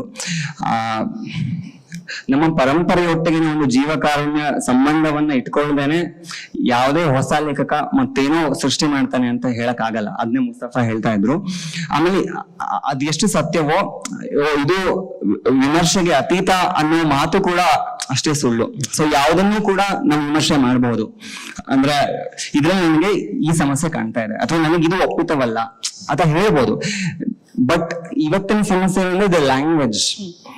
ಅವರು ಆ ಕಡೆಯವರು ಈ ಕಡೆಯವ್ರಿಗೆ ಅಷ್ಟೇ ಬಾಣ ಬಿಡ್ತಾರೆ, ಈ ಕಡೆಯವರು ಆ ಕಡೆ ಅಷ್ಟೇ ಬಾಣ ಬಿಡ್ತಾರೆ. ಸೊ ಅದ್ರ ಮಧ್ಯೆ ಸಿಕ್ಕಾಕೊಂಡು ಎಲ್ಲೋ ಒಂದ್ ಕಡೆ ನರಳ್ತಾ ಇದೀವಿ ಅಂತ ನಂಗೆ ಅನ್ಸುತ್ತೆ. ಆಮೇಲೆ H S Raghavendra Rao sir ಅವರು ಒಂದು ಲೆಕ್ಚರ್ ಹೇಳ್ತಾ ಇದ್ರು. ಸೊ ನಾವು ಸಮಕಾಲೀನರು ಅಂದ ತಕ್ಷಣ ಇವತ್ತು ಅಂದ್ರೆ ಓಕೆ, ನನ್ನ ಸಮಕಾಲೀನ ಅಂದ ತಕ್ಷಣ ನಂಗೆ ಫಸ್ಟ್ ಮುಸ್ತಫಾ ಎಂಪಿ ಬರ್ತಾನೆ, ಚೈತ್ರಿಕಾ ಎಂಪಿ ಬರ್ತಾರೆ. ಬಟ್ ಸರ್ ಹೇಳ್ತಾರೆ, ಇವತ್ತಿಗೂ ಅಕ್ಕ ಮಹಾದೇವಿಯನ್ನು ನಮ್ಮ ಸಮಕಾಲೀನರು, ಸೊ ಕುವೆಂಪು ನಮ್ಮ ಸಮಕಾಲೀನರು. ಸೊ ಅವರೆಲ್ಲರನ್ನ ಓದಿಕೊಳ್ಳುವಂತಹದ್ದು ನಮ್ಮ ಓದಿಕೊಳ್ಳಲೇಬೇಕಾಗಿದೆ. ಯಾಕಂದ್ರೆ ಅವರೆಲ್ಲರೂ ನಮ್ಮ ಸಮಕಾಲೀನರು ಅಂತ. ಅದು ಇನ್ನೊಂದು ವರ್ಷನ್ ಅಲ್ಲಿ ಇವಾಗ ಯುವ ತಲೆಮಾರು ಏನಾಗ್ತಿದೆ ಅಂತಂದ್ರೆ ಕಾಂಟೆಂಪ್ರರೀಸ್ ಓದಲ್ಲ. ಈಗ ಈಗ ಮುಸ್ತಫಾ ಒಂದು ಪುಸ್ತಕ ಬರೆದಿದ್ದಾನೆ, ಅದ್ ನಾನು ಓದಲ್ಲ. ಅಂದ್ರೆ ಅದು ಆ ಸೆಲ್ಫ್ ಬಗ್ಗೆ ಇರುವಂತ ಇದು ಅದಿದೆ. ಆಮೇಲೆ ಇನ್ನೊಂದಂದ್ರೆ ಈ ಅಕಾಡೆಮಿಕ್ ಅಲ್ಲಿಗೆ ಒಂದಿಷ್ಟು 6-7 ಜನ ಹಿರಿಯ ಬರಹಗಳನ್ನ ಓದ್ಕೊಂಡ್ಬಿಟ್ಟು ಅಲ್ಲಿ ನಿಂತೋಯ್ತು.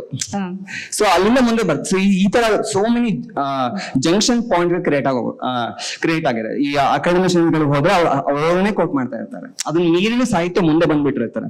ನಾನು ಏನಕ್ಕೆ ಈ ಪಾಯಿಂಟ್ ಹೇಳ್ತಿದ್ದೀನಿ ಅಂತಂದ್ರೆ, ಈ ಮುಸ್ತಫಾ ಜೆಂಡರ್ ಇಶ್ಯೂಸ್ ಬಗ್ಗೆ ಹೇಳ್ತಾ ಇದ್ರು.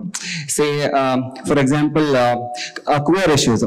ಸೊ ಇವಾಗ ಭೈರಪ್ಪ ಅವರ ಕಾದಂಬರಿಯಲ್ಲಿ ತಂದಂತಹ ಆ ವಿಷಯ ಹ್ಯಾಂಡಲ್ ಮಾಡಿದ ರೀತಿ ಬೇರೆ, ಬಿಕಾಸ್ ಆವತ್ತಿನ ಕಾಲಮಾನ ಹಂಗಿತ್ತು. ಬಟ್ ಇವತ್ತು ವಸುಲೇಂದ್ರ ಸರ್ ಮೋಹನ ಸ್ವಾಮಿ ಬಂತು. ಆಮೇಲೆ ಇವನ್ ಹರಾಮ್ ಕಥೆಗಳು ಕೂಡ ತುಂಬಾ ಜನ ಆ ವಿಷಯನ ಅಟೆಂಪ್ಟ್ ಮಾಡಕ್ ಟ್ರೈ ಮಾಡ್ತಿದ್ದಾರೆ. ಸೊ ಅದು ಆಗ್ತಾ ಇದೆ ಕೆಲ್ಸ.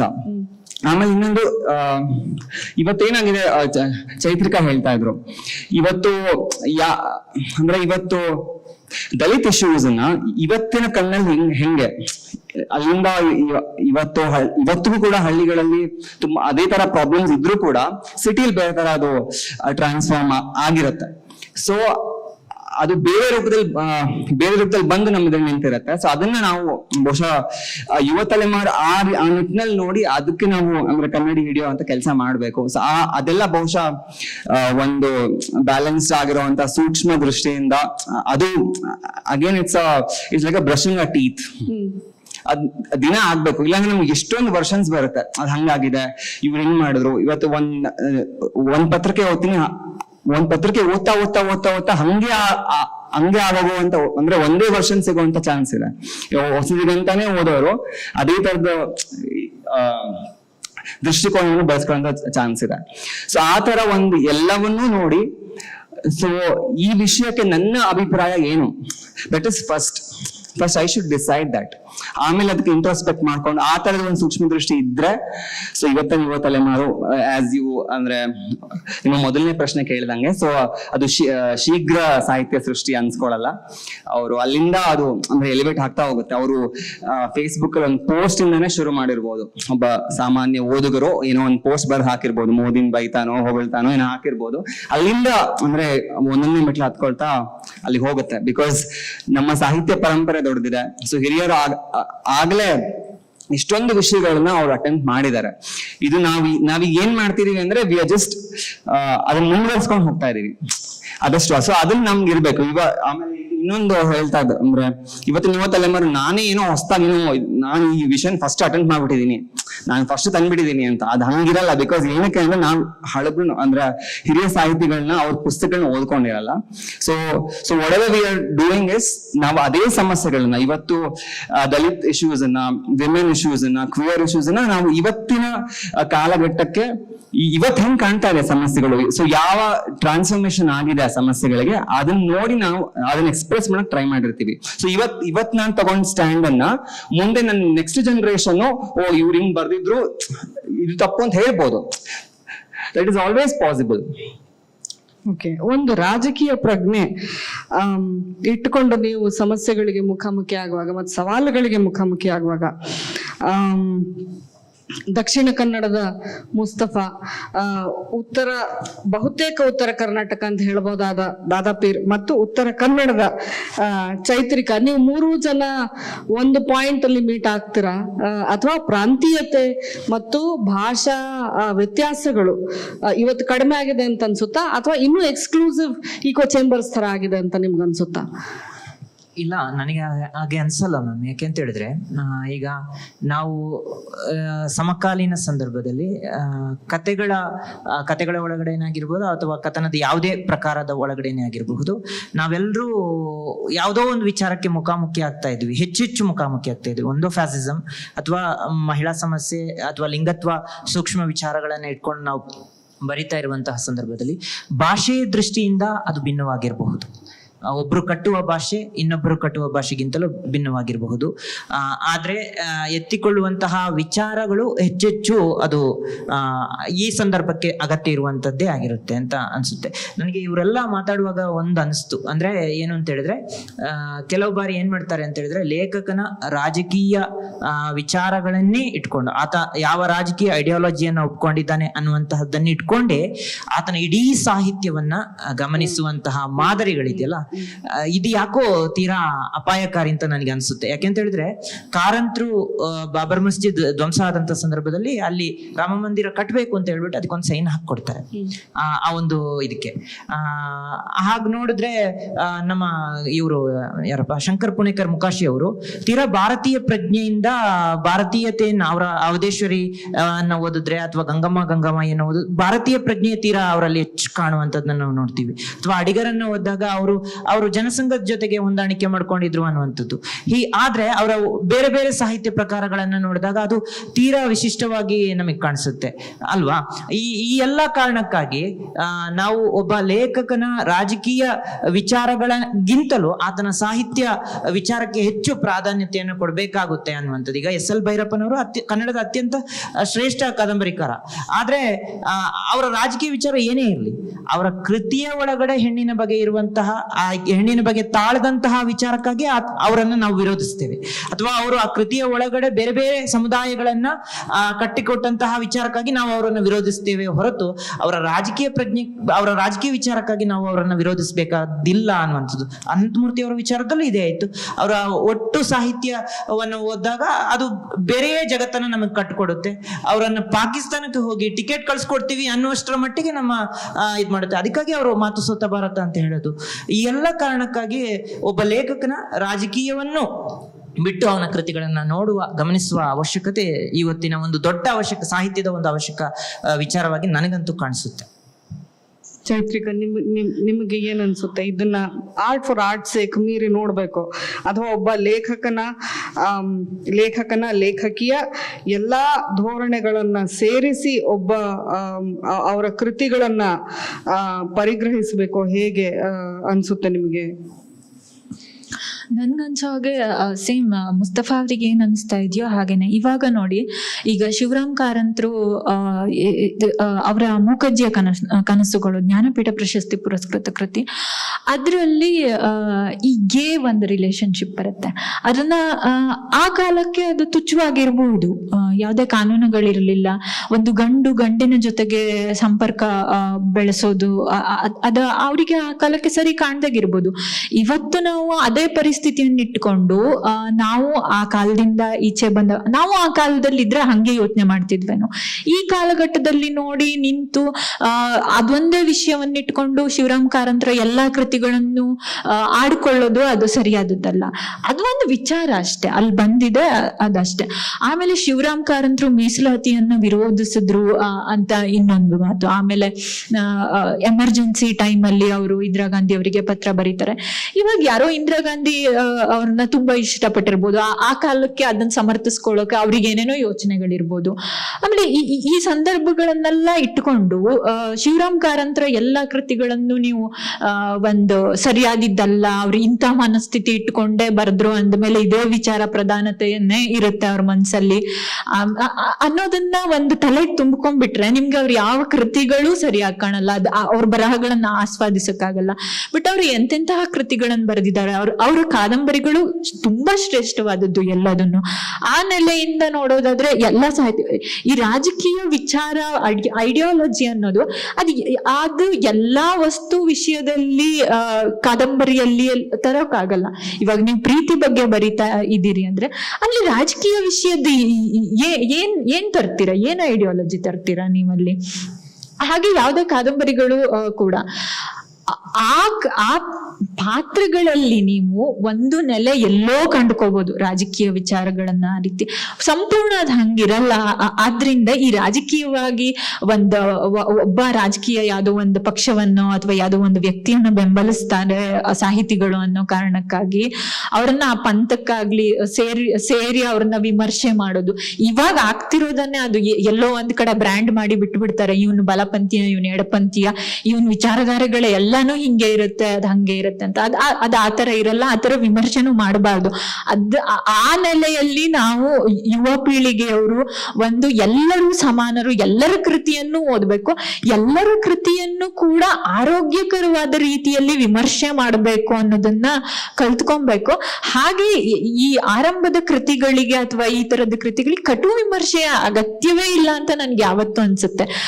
ಇವಾಗ ಹೆಂಗಾಗಿದೆ ಅಂತಂದ್ರೆ, ಈಗ ಬಲಪಂಥೀಯ ವಿಚಾರಗಳನ್ನ ಬರೆಯೋ ಒಂದು ಯುವ ಲೇಖಕಿ ಅಂತ ಅನ್ಕೊಳ್ಳಿ, ಅವ್ರದ್ದು ಯಾವ್ದೋ ಒಂದು ಕಥಾ ಸಂಕಲನ ಬಂದಿರುತ್ತೆ. ಪ್ರಮುಖವಾಗಿ ಇನ್ನೊಂದು ಕಡೆಯವರು ಅವ್ರನ್ನ ಇಲ್ಲ ಈ ವಿಚಾರಧಾರೆಗಳನ್ನ ಅವ್ರು ಹೊಂದಿದ್ದಾರೆ, ಅವ್ರನ್ನ ಓದಬೇಡಿ, ಅವ್ರ ಇದೇ ಆಗಿರುತ್ತೆ ಅಂತ ಒಂದು ಬದಿಗೆ ಸರಿಸೋ ಕೆಲಸ ಎರಡೂ ಕಡೆಯಿಂದನೂ ನಡೀತಿದೆ. ಇದು ಆರೋಗ್ಯಕರವಾದ ಸಾಹಿತ್ಯ ಬೆಳವಣಿಗೆ ಅಲ್ಲ. ನಾವ್ ಎಲ್ಲರನ್ನೂ ಓದಬೇಕು, ಎಲ್ಲರನ್ನೂ ವಿಮರ್ಶೆ ಮಾಡ್ಬೇಕು. ಆದ್ರೆ ಈ ರೀತಿ ಏನೇನೋ ತಲೆಯಲ್ಲಿ ತುಂಬಿಕೊಂಡು ಈ ವಿಚಾರಗಳಿಂದ ವಿಮರ್ಶೆ ಮಾಡೋದು ದೊಡ್ಡ ತಪ್ಪು. ಸೊ ರಾಜಕೀಯ ಎಲ್ಲಾ ಕಡೆಗೂ ಇದೆ. ಸೊ ನನಗೆ ಒಂದ್ ಮಾತು ಆಡ್ಬೇಕು ಅಂತ ಡಿಸೈಡ್ ಮಾಡುವಾಗ್ಲೂ ಒಂದು ರಾಜಕೀಯ ವರ್ಕ್ ಆಗತ್ತೆ, ಈ ಮಾತು ಆಡಬಾರ್ದು ಅಂತ ಡಿಸೈಡ್ ಮಾಡುವಾಗ್ಲೂ ಒಂದು ರಾಜಕೀಯ ವರ್ಕ್ ಆಗತ್ತೆ. ಸೊ ಆಮೇಲೆ ನಮ್ಮ ಹಿರಿಯರು ಆಲ್ರೆಡಿ ಅವ್ರು ಏನ್ ಮಾಡ್ಬೇಕಿತ್ತು ಅದನ್ನ ಮಾಡಿ ಹೋಗಿದ್ದಾರೆ. ಅನಂತಮೂರ್ತಿ ಅವರು ಸೊ ಮೋದಿ ಅಧಿಕಾರ ಅಂದ್ರೆ ಬರುವಂತ ದೇಶನ ಇರಲ್ಲ ಅಂತ ಒಂದು ಸ್ಟೇಟ್ಮೆಂಟ್ ಕೊಟ್ರು. ಬಿಕಾಸ್ ಅಂದ್ರೆ ಹಿಟ್ ದ ಸ್ಟ್ಯಾಂಡ್. ಸೊ ಲೇಖಕರು ಸೊ ನಮ್ಗೆ ಏನ್ ಅನ್ಸುತ್ತೆ ಆ ಹೊತ್ತಿನಲ್ಲಿ ಅದೇ ಆ ದೇಶ ಕಾಲ ಸ್ಥಾನ ಆ ಮೂರು ಅಂದ್ರೆ ರೆಫರೆನ್ಸ್ ಇದರಲ್ಲಿ ರೆಫರೆನ್ಶಿಯಲ್ ಕಾಂಟೆಕ್ಸ್ಟ್ ಅಲ್ಲಿ ಏನ್ ನಮ್ಗೆ ಇರುತ್ತೋ ಆ ಸ್ಟ್ಯಾಂಡ್ಗಳನ್ನ ಸೊ ತಗೋಬೇಕು. ಆಮೇಲೆ ಈಗ ಚೈತ್ರಿಕಾ ಅವ್ರು ಹೇಳ್ತಾ ಇದ್ರು, ನಾವು ಡಿಸ್ಕಸ್ ಮಾಡ್ತಾ ಇದೀವಿ. ಸೊ ಅವ್ರು ಎಂದೋ ಯಾವತ್ತಿಗೋ ಯಾವ್ದೋ ಒಂದ್ ಇದಕ್ಕೆ ಕೊಟ್ಟಂತ ಒಂದ್ ಇದನ್ನ ಇಟ್ಕೊಂಡು ಅವ್ರ ಕೃತಿಗಳನ್ನ ಓದ್ಬೇಡ್ರಿ ಹಂಗೆ ಹೆಂಗೆ ಅಂತ. ಸೊ ಅವ್ರ ಕೃತಿಗಳನ್ನ ಓದದೇ ಇದ್ರೆ ಅವ್ರಿಗೇನ್ ಲಾಸ್ ಇಲ್ಲ, ಲಾಸ್ ಆಗೋದ್ ನಮಗೆ. ಸೊ ಅದನ್ನ ಇವತ್ತಿನ ಯುವ ತಲೆಮಾರು ಅರ್ಥ ಮಾಡ್ಕೋಬೇಕು. ಆಮೇಲೆ ಚೈತ್ರಿಕಾ ಇನ್ನೊಂದು ರೆಫರೆನ್ಸ್ ಕೊಟ್ರು, ಅಂದ್ರೆ ಪೂರ್ವಗ್ರಹದ ಬಗ್ಗೆ ಅವ್ರು ಹೇಳಕ್ ಹೊರಟ್ರು. ಸೊ ನಾವು ಇವತ್ತಿನ ಯುವ ತಲೆಮಾರು ಸೊ ಆ ಒಂದು ಬ್ಯಾಲೆನ್ಸ್ ದೃಷ್ಟಿ ಅಂದ್ರೆ ಯಾವುದೇ ಒಂದು ಕೃತಿನ ಯಾವುದೇ ಪೂರ್ವಗ್ರಹ ಇಲ್ಲದೇನೆ ನಾನು ಓದ್ತೀನಿ, ಆಮೇಲೆ ಆ ಕೃತಿ ನನಗೇನ್ ಮಾಡ್ತು ಫಸ್ಟ್. ಈಗ ಒಂದ್ ಕೃತಿಗೆ ಒಂದ್ ಪೇಪರ್ ಅಲ್ಲಿ ಒಬ್ಬ ವಿಮರ್ಶಕ ಒಂದಿಷ್ಟು ಪಾಯಿಂಟ್ಸ್ ಹೆಕ್ಕಿ ಹೇಳಿರ್ತಾರೆ, ಇನ್ನೊಂದು ಪತ್ರಕ್ಕೆ ಅದೇ ತರದ್ದು ಇನ್ನೊಂದಿಷ್ಟು ಹೊಸ ಅಂಶಗಳು ಬಂದಿರುತ್ತೆ. ಸೊ ಅಲ್ಟಿಮೇಟ್ಲಿ ಮುಖ್ಯ ಆಗೋದು ಅದು ಸಾಹಿತ್ಯದಲ್ಲಿ ಸ್ವಲ್ಪ ಸೀರಿಯಸ್ ಆಗಿರುವಂತವ್ರಿಗೆ ಏನಂದ್ರೆ ಒಂದ್ ಕೃತಿ ನಾವು ಓದಿದ್ಮೇಲೆ ನನ್ಗೇನ್ ಅನಿಸ್ತು ಫಸ್ಟ್. ಸೊ ಅದಕ್ಕೆ ನಾನು ಒಂದಿಷ್ಟು ಪುಸ್ತಕ ಬಂದ ಮುನ್ನುಡಿ ಬೆನ್ನುಡಿ ಓದಕ್ಕೆ ಹೋಗಲ್ಲ, ಬಿಕಾಸ್ ಇಟ್ ಇನ್ಫ್ಲೂಯೆನ್ಸಸ್ ಅಸ್. ನಾವು ಅದೇ ಲೆನ್ಸ್ ಅಲ್ಲಿ ನಾವು ನೋಡಕ್ ಶುರು ಮಾಡ್ಬಿಡ್ತೀವಿ. ಅಂದ್ರೆ ಅಥವಾ ಆ ಕಥೆ ಓದುವಾಗ ಅದು ಹುಡುಕ್ತಾ ಇರ್ತೀವಿ, ಅವ್ರು ಹೇಳಿದ್ ಇದ್ಯಾ ಅಂತ. ಸೊ ಅದನ್ನ ಮಾಡ್ಬೇಕು ಅಂತ ನಂಗೆ ಅನ್ಸುತ್ತೆ. ಸೊ ಇವಾಗ ಸೊ ಇವಾಗ ಪಂಥಗಳ ಬಗ್ಗೆ ಕೋಟ್ ಮಾಡ್ತಾ ಇರುವಾಗ ಯಾರೋ ಒಂದು ಪಂಥದ ಏನೋ ಒಂದು ಒಳ್ಳೆ ಕೃತಿ ಬಂದಿದೆ ಅಂತ ಅಂದ್ರೆ ಅದನ್ನ ಓದಕ್ ಆಗತ್ತಾ ನಮ್ಗೆ? ಯಾವುದೇ ಪೂರ್ವಗ್ರಹ ಇಟ್ಕೊಳ್ದೇನೆ ಓದ್ಬೇಕು. ಯಾಕೆ? Again why we should read? Because ನಮ್ಗೆ ಅಲ್ಲೇ ಒಂದು ಪೂರ್ವಗ್ರಹ ಇರುತ್ತೆ. ಯಾಕೆ? At least to counter that we should read. ನನಗೆ ಕೌಂಟರ್ ಮಾಡಕ್ಕಷ್ಟು ಇದೆಯಾ ಅದನ್ನ ನಾವು ಮಾಡ್ಬೇಕು. ಆಮೇಲೆ ಇನ್ನೊಂದೇನಂದ್ರೆ we should always take up a stand. ನಾವು ಒಂಥರ ಎಲ್ಲೋ ಅಂದ್ರೆ ಎಲ್ಲಿ ಮಾತಾಡ್ಬೇಕೋ ಅಲ್ಲಿ ಮಾತಾಡ್ಬೇಕು. ಅಂದ್ರೆ ಅಟ್ಲೀಸ್ಟ್ ಅಂದ್ರೆ by saying this I am also saying to myself. ನಾವ್ ಎಲ್ಲಿ ಮಾತಾಡ್ಬೇಕು ಅಲ್ಲಿ ಮಾತಾಡದೇ ಇದ್ದವಾಗ ಬಹುಶಃ ನೆಕ್ಸ್ಟ್ ಜನರೇಷನ್ ಇವಾಗ ನಾವು ಹಳೆ ಕಾಲದಲ್ಲಿ ಬೈತಿದೀವಲ್ಲ, ಆ ಕೃತಿ ಹಂಗಿತ್ತು ಹಂಗಾಗಿತ್ತು ಅಂತ. ಸೊ ನೆಕ್ಸ್ಟ್ ಜನರೇಷನ್ ಅವಾಗ ನೀನ್ ಮಾತಾಡಿರ್ಲಿಲ್ಲಪ್ಪ, ನಿಮ್ಗೆ ಮಾತಾಡಕ್ ಅದಕ್ಕೆ ಅಂದ್ರೆ ಅವ್ರು ನಮಗ್ ಬೈತಾರೆ. So as being all Young writers here in this panel, so ಯಾವಾಗ ಅಟ್ಲೀಸ್ಟ್ ಅದು ತಪ್ಪಾಗಿರ್ಬೋದು, ಆಲ್ವೇಸ್ ವಿ ಕ್ಯಾನ್ ಅಪೋಲೋಜೈಸ್ ಇಫ್ ಅಂದ್ರೆ ನಾವು ಅಂದ್ರೆ ಆ ಸಂದರ್ಭದಲ್ಲಿ ನಾವು ತಗೊಂಡಿರುವಂತ ಸ್ಟ್ಯಾಂಡ್ ಇದಾಗಿದ್ರೆ ಅಂತದನ್ನ ಎಷ್ಟೋ ನಮ್ ಸಾಹಿತಿಗಳೆಲ್ಲ ಮಾಡಿದಾರ. ಅಂದ್ರೆ ಸ್ಟೇಟ್ಮೆಂಟ್ ಗಳನ್ನ ವಾಪಸ್ ತಗೊಂಡಿದ್ದಾರೆ, ಇಲ್ಲ ಹಂಗ್ ಹೇಳ್ಬಾರ್ದು ಅಂತ ಹೇಳಿದ್ದಾರೆ. ಸೊ ಅದ್ರ ಲೆಗಸಿ ನಮ್ಮ ಹತ್ರ ಇದೆ. ಸೊ ರಾಜಕೀಯದ ವಿಷಯ ಬಂದಾಗ ಅದು ನಾವೆಲ್ಲ ಅದು ಸುತ್ತ ಕಟ್ಟಿರುವಂತ ಹುತ್ತ. ಅದು ರಾಜಕೀಯ ಮಾತಾಡಬೇಡಿ, ರಾಜಕೀಯ ಬರಿಬೇಡಿ, ರಾಜಕೀಯ ಅದು ಇಲ್ಲದೆ ಇರೋ ಹಂಗೆ ಯಾವುದೇ ಸಾಹಿತ್ಯ ಕೃತಿ ಇಲ್ಲ. ಅದು ಸುಮ್ಮನೆ ನಾವು ಒಂಥರ ಈ ಹರಟೆ ಕೂತವಾಗ ಏನಿಲ್ಲ ರಾಜಕೀಯನೇ ಫಸ್ಟ್ ಅನ್ನೋ ತರಲ್ಲಿ ಆಗಿದೆ ಅದು. So we need not to worry ಅಂತ ನಂಗೆ ಅನ್ಸುತ್ತೆ personally basis. So whatever we speak is a politics. ನಾನು ಇವಾಗ ಏನೋ ಇಂಥ ಪ್ಯಾನಲ್ ಡಿಸ್ಕಷನ್ ಅಲ್ಲಿ ಒಬ್ಬರ ಹೆಸರು ಕೋಟ್ ಮಾಡಬಾರ್ದು ಅಂತ ನನ್ನ ತಲೆ ಬಂದಿದೆ ಅಂದ್ರೆ it is also a politics, because I don't name that person and his book. ಅದು ಪಾಲಿಟಿಕ್ಸ್ ಎಲ್ಲಾ ಕಡೆ ಇರುತ್ತೆ. So again it will boils down to the negotiations. ಆ ನೆಗೋಷಿಯೇಷನ್ಸ್ ಒಂದು ಆರೋಗ್ಯಕರವಾದ ರೀತಿಯಲ್ಲಿ ಆಗ್ತಾ ಇಲ್ಲ ಅನ್ನೋದು ಯುವ ತಲೆಮಾರು ಹಿರಿಯ ತಲೆಮಾರಿಗೆ ಇವತ್ತೇನು ಆ ಕಡೆ ಅಂದ್ರೆ ಎರಚ್ಕೋತಾ ಇದಾರಲ್ಲ, ಬುಲ್ಡೋಸರ್ ಅಂತ ಇವ್ರು ಅಂತಾರೆ, ಕಲೆಗಾಗಿ ಕಲೆ ಅಂತ ಇವ್ರು ಅಂತಾರೆ. So by doing this they are also confusing the younger generation. So ಇವತ್ತು ಅಂದ್ರೆ ನಾನು ಅವಾಗ ಹೇಳಿದಂಗೆ ಇಷ್ಟೊಂದು ಯುವಕರು ಆ ಪತ್ರಿಕೆಗೆ ಅದು ಕಳ್ಸಿದ್ರೆ ಬರಲ್ಲ, ಈ ತರ ಬರೆಯೋಣ ಅಂದ್ರೆ when we get that thought we already means the system is corrupted. That should not be the case. ಅಂದ್ರೆ ಇವತ್ತು ದೇಶದಲ್ಲಿರುವಂತ ಪ್ರತಿಯೊಬ್ಬ ನಾಗರಿಕನೂ ಕೂಡ ಅನುಭವಿಸ್ತಾ ಇರುವಂತ ಸಮಸ್ಯೆಗೂ ಒಂದೊಂದು ಬೆಲೆ ಇದೆ. ಈಗ ಎಲ್ಲೋ ಒಂದು ರಾಜಸ್ಥಾನದಲ್ಲಿ ಒಂದು ನೀರಿನ ಸಮಸ್ಯೆ ಇದೆ ಅಂದ್ರೆ ಅದು ಒಂದು ಸಮಸ್ಯೆನೆ. So in terms of statistics ಅಲ್ಲಿ ಒಂದು ಅದು ಬೇರೆ ಬೇರೆ ಇರ್ಬೋದು. ಸೊ ಎಲ್ಲದಕ್ಕೂ ಒಂದು ವೇಟೇಜ್ ಇದೆ ಅಂದವಾಗ ನಾವು ನಮಗೆ ಒದಗಿದ ಅಂದ್ರೆ ಕಥೆಗಳನ್ನ ಹೇಳ್ತಾ ಹೋಗ್ಬೇಕು, ಅಂದ್ರೆ ಕವಿತೆಯಲ್ಲಿ ವ್ಯಕ್ತಪಡಿಸ್ತಾ ಹೋಗ್ಬೇಕು.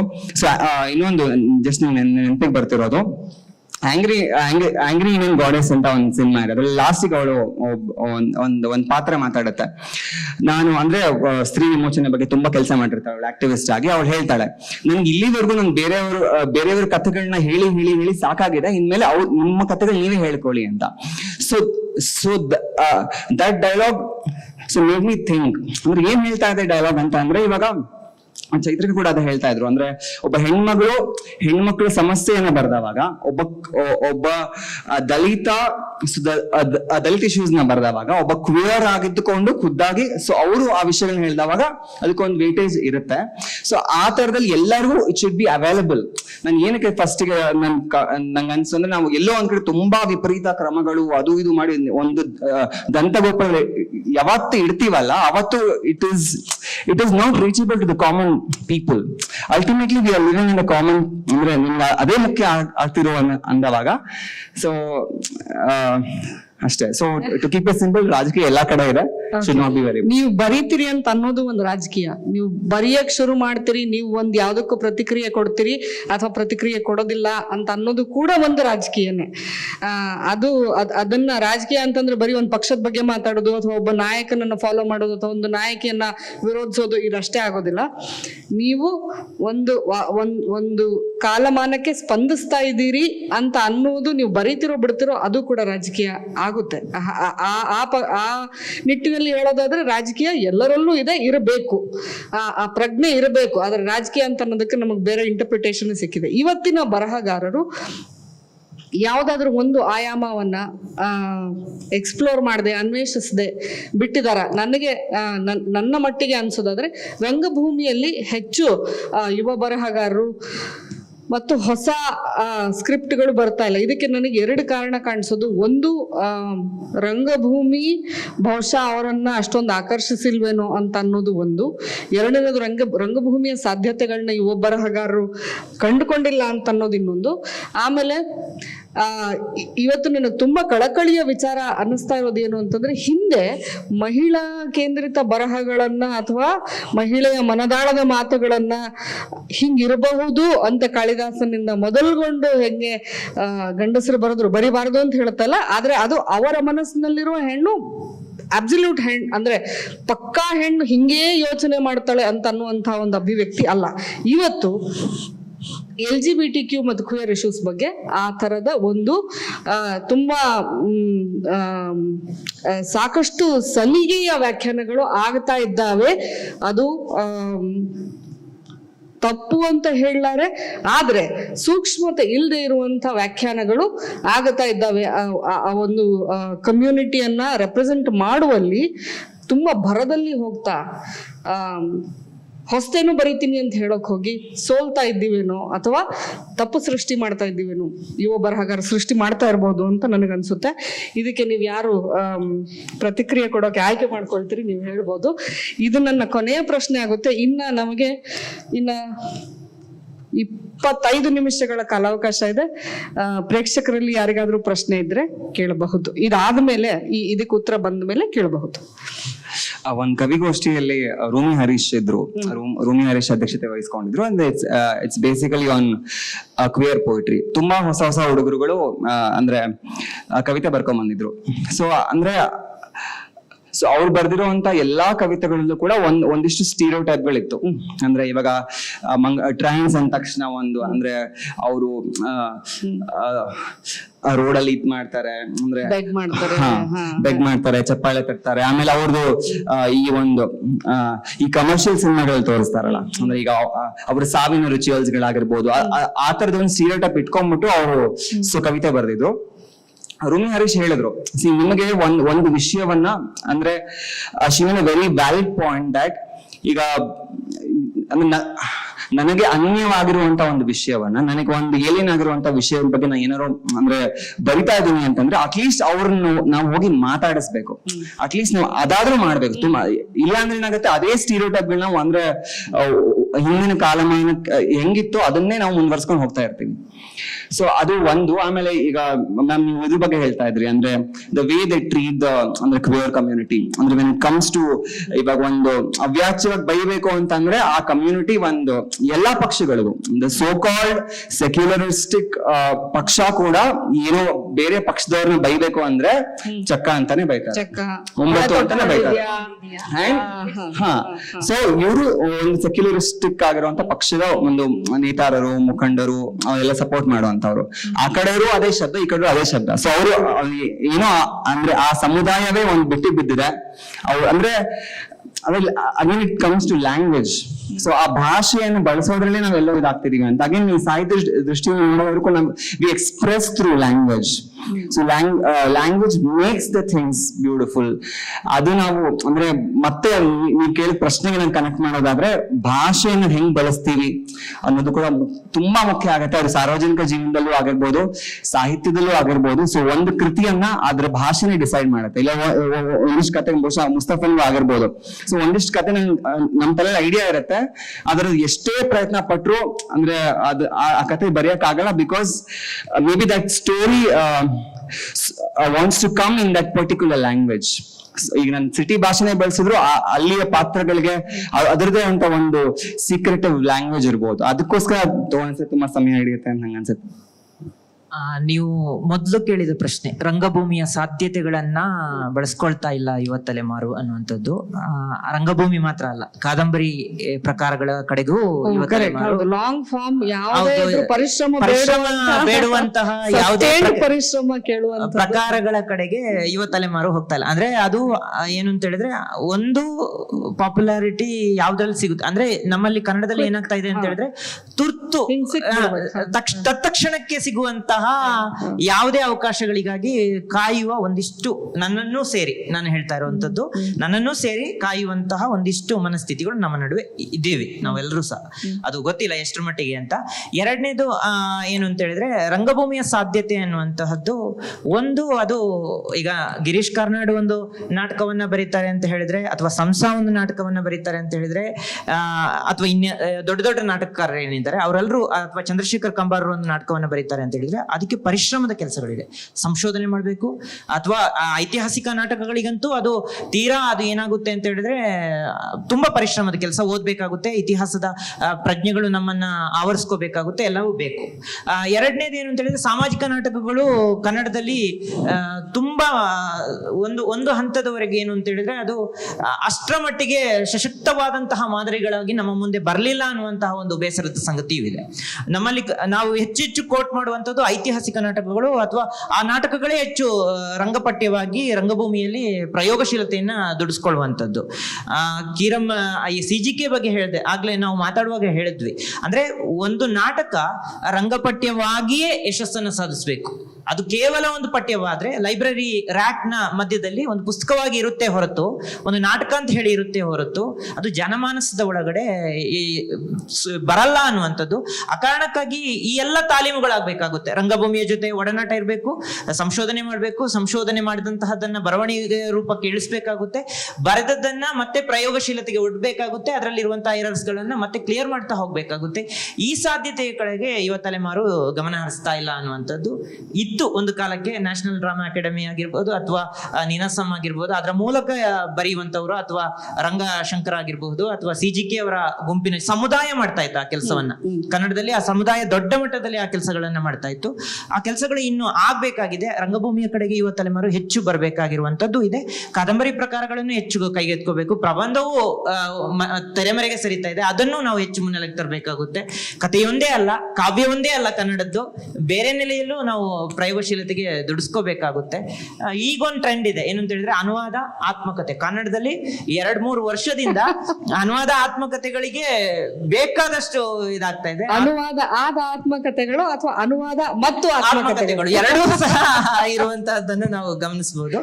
ಈ ಮಾದರಿಗಳಿಂದ ಕಳ್ಚ್ಕೋಬೇಕಾಗುತ್ತೆ. ಮತ್ತೆ ನೀವು ಕೇಳಿದಂತಹ ಇನ್ನೊಂದು ಪ್ರಶ್ನೆ ಇದು, ಏನು ಅಂತ ಹೇಳಿದ್ರೆ, ಈ ತುಂಬಾ ಸೂಕ್ಷ್ಮವಾದಂತಹ ವಿಚಾರಗಳನ್ನ ಎತ್ಕೊಂಡಾಗ ತುಂಬಾ ಭಯ ಆಗುತ್ತೆ. ಏನಂತ ಹೇಳಿದ್ರೆ, ಎಲ್ಲಿ ನಮ್ಮನ್ನ ಆ ಗುಂಪಿನ ಜೊತೆಗೆ ಸೇರಿಸ್ತಾರೆ ಅನ್ನುವಂಥದ್ದು. ಭಾಷೆಯ ದೃಷ್ಟಿಯಿಂದನೂ ಅಷ್ಟೇ, ಅಂತಹ ವಿಚಾರಗಳನ್ನು ನಾವು ಹ್ಯಾಂಡಲ್ ಮಾಡುವಾಗ ತುಂಬಾ ಸೂಕ್ಷ್ಮವಾಗಿ ಇರಬೇಕಾಗುತ್ತೆ ಅನ್ನುವಂಥದ್ದು. ನಾನಂತೂ ಈಗ ಇತ್ತೀಚೆಗೆ ಒಂದು ವರ್ಷ ಆಯ್ತು, ನಾನು ಟೋಟೋಗೆ 2 ಕಥೆಗಳನ್ನ ಕಳಿಸ್ಕೊಟ್ಟಿದ್ದೀನಿ ಹೊರತು ಈ 1 ವರ್ಷದಿಂದ ನಾನು ಕಥೆಗಳನ್ನೇ ಬರೀತಾ ಇಲ್ಲ. ಯಾಕೆಂತ ಹೇಳಿದ್ರೆ ಕಟ್ಟುವ ಕತೆ ಮತ್ತೆ ಹುಟ್ಟುವ ಕತೆ ಎರಡಕ್ಕೂ ವ್ಯತ್ಯಾಸ ಈಗ ಗೊತ್ತಾಗಿದೆ. ತುಂಬಾ ಜನ ನನಗೆ ಏನ್ ಹೇಳಿದ್ರು ಅಂತ ಹೇಳಿದ್ರೆ, ನನ್ನ ಸಂಕಲನದ ಒಳಗಡೆ ಕೇಂದ್ರ ನೆಲೆ ಇಲ್ಲ ಅನ್ನುವಂಥದ್ದು. ಅದು ನನ್ನ ಕಥನ ನಾನು ಆರಂಭದಲ್ಲಿ ಬರ್ದಿದ್ದು ಪ್ರೈಸ್ಗಾಗಿ ಬರ್ದಿರ್ಬೋದು, ಪ್ರಶಸ್ತಿಗಾಗಿ ಬರ್ದಿರ್ಬೋದು, ಅಥವಾ ಎಲ್ಲೋ ಪಬ್ಲಿಷ್ ಆಗುತ್ತೆ ಆತುರದಿಂದ ಬರ್ದಿರ್ಬೋದು. ಇನ್ನು ನಾನು ತಾಳ್ಮೆಯಿಂದ ನಿಧಾನಕ್ಕೆ ಸಾವಧಾನಿಸಿ ಬರೆಯುವಂತಹ ಪ್ರಯತ್ನಗಳ ಕಡೆಗೇನೆ ನಾನು ತೊಡಗಿಸ್ಕೊಳ್ತೀನಿ ಅನ್ನುವಂಥದ್ದನ್ನು ಹೇಳ್ತಾ ಇದ್ದೆ. ನಾಟಕಗಳ ವಿಷಯಕ್ಕೆ ಬಂದವಾಗ ಈಗಿನ ಯುವ ತಲೆಮಾರಿನ ಬರಹಗಾರರಿಗೆ ಇನ್ನೊಂದು ಸಮಸ್ಯೆ ಇದೆ, ಸಮಯದ ಸಮಸ್ಯೆ. ನಾಟಕ ಅಂದ್ರೆ ಸುಲಭದಲ್ಲಿ ಆಗೋದಲ್ಲ. ನಾಟಕ ಬರಿಬೇಕು, ಅದನ್ನ ನಿರ್ದೇಶಕನ ಸ್ಥಾನದಲ್ಲಿ ನಿಂತು ನೋಡ್ಬೇಕು, ಆಸ್ ಅ ಲೈಟ್ ಮ್ಯಾನ್ ಆಗಿ ನಿಂತು ನೋಡ್ಬೇಕು. ಅದು ತುಂಬಾ ಪ್ರೊಸೆಸ್, ಟೈಮ್ ಹಿಡಿಯುವಂತ ಕೆಲಸ. ಅದಲ್ಲದೇನೆ ಈ ರಂಗಭೂಮಿಯ ಅವ್ರ ಜೊತೆ ತೊಡಗಿಕೊಳ್ಬೇಕು, ಅದ್ರ ಪ್ರಯೋಗಕ್ಕೂ ಮುಂದಾಗ್ಬೇಕು. ಇದೆಲ್ಲ ತುಂಬಾ ಸಮಯ ಹಿಡಿಯೋ ಕೆಲಸ ಆಗಿರೋದ್ರಿಂದ ಈಗಿನ ಯುವ ಸಾಹಿತಿಗಳೆಲ್ಲ ಯಾವ್ದೋ ಒಂದ್ ಕೆಲಸದಲ್ಲಿ ತೊಡ್ಕೊಂಡಿರ್ತಾರೆ, ತಮ್ಮ ಫ್ರೀ ಟೈಮ್ ಅಲ್ಲಿ ಸಾಹಿತ್ಯದ ಕೆಲಸವನ್ನ ಮಾಡ್ತಾರೆ. ಆದ ಕಾರಣದಿಂದ ಈ ರಂಗ ಪ್ರಯೋಗಗಳು ತುಂಬಾ ಕಡಿಮೆ ಏನೋ ಅಂತ ಅದೊಂದು ಕಾರಣ ಅಂತ ಅನ್ಸುತ್ತೆ. ಇನ್ನೊಂದು ಅಂತಂದ್ರೆ ನಮ್ ರಂಗಭೂಮಿ, ನನಗ್ ಗೊತ್ತಿಲ್ಲ, ನಾನ್ ಓದ್ಕೊಂಡಂಗೆ ನಾನು ಹೇಳ್ತೀನಿ, ಪಾಶ್ಚಾತ್ಯ ರಾಜಕೀಯ ಕಲ್ಪನೆಗಳು ಮತ್ತೆ ಮನೋವೈಜ್ಞಾನಿಕ ಕಲ್ಪನೆಗಳ ಇಂದನೇ ನಮ್ಮ ಒಂದು ನಾಟಕ ರಂಗ ಬಂದಿದ್ದು. ಅದರ ಹೊರತಾಗಿ ನಾವು ಸಾಮಾಜಿಕ ಪಿಡುಗುಗಳಿಗೆ ಕೂಡ ನಾಟಕಗಳನ್ನು ತುಂಬಾ ಚೆನ್ನಾಗಿ ಬಳಸ್ಕೊಂಡಿದೀವಿ. ಅದು ಹಿರಣ್ಯ ಅಂತವ್ರನ್ನೆಲ್ಲ ಈ ಸಾಹಿತ್ಯ ವಲಯ ತುಂಬಾ ಸೀರಿಯಸ್ ಆಗಿ ತಗೊಳ್ದಾಗಿರ್ಬೋದು, ಬಟ್ ಅವರು ಮಾಡಿದಂತಹ ಸಾಮಾಜಿಕ ಪಿಡುಗುಗಳ ಬಗ್ಗೆ ಒಂದು ಅವೇರ್ನೆಸ್ ನಾಟಕಗಳ ಮೂಲಕ ಇದೆಯಲ್ಲ, ಅದು ತುಂಬಾ ಮಹತ್ತರವಾದದ್ದು, ಅದು ಹಳ್ಳಿಗ ಭಾಗದಲ್ಲಿ. ಇನ್ನೊಂದು ಅಂದ್ರೆ ಅಗೇನ್ ಈ ರಾಜಕೀಯ ಪಲ್ಲಟಗಳು. ಈಗ ನೀವು ನಾಟಕದ ಕಂಟೆಂಟ್ ಗಳನ್ನ ನೋಡಿ, ಒಂದು ಮನೋವೈಜ್ಞಾನಿಕ, ಇನ್ನೊಂದು ರಾಜಕೀಯ ಕಂಟೆಂಟ್ಗಳು. ಈಗ ಟಾಲ್ಸ್ಟಾಯ್ ಇದು ಕೂಡ ತುಂಬಾ ಇದು ಆ ಪ್ರಾಯೋಗಿಕ ವಸ್ತು ವಿಷಯಗಳು ಏನಿದೆ ಈ ಕಾಲಕ್ಕೆ ಹೊಂದಲ್ಲ ಅಂತ ನಮ್ಮ ಬರಹಗಾರರಿಗೂ ಕೂಡ ಅನ್ಸಿರ್ಬೋದು ಅಂತ ನನ್ಗೆ ಅಂತ ಅನ್ಸುತ್ತೆ.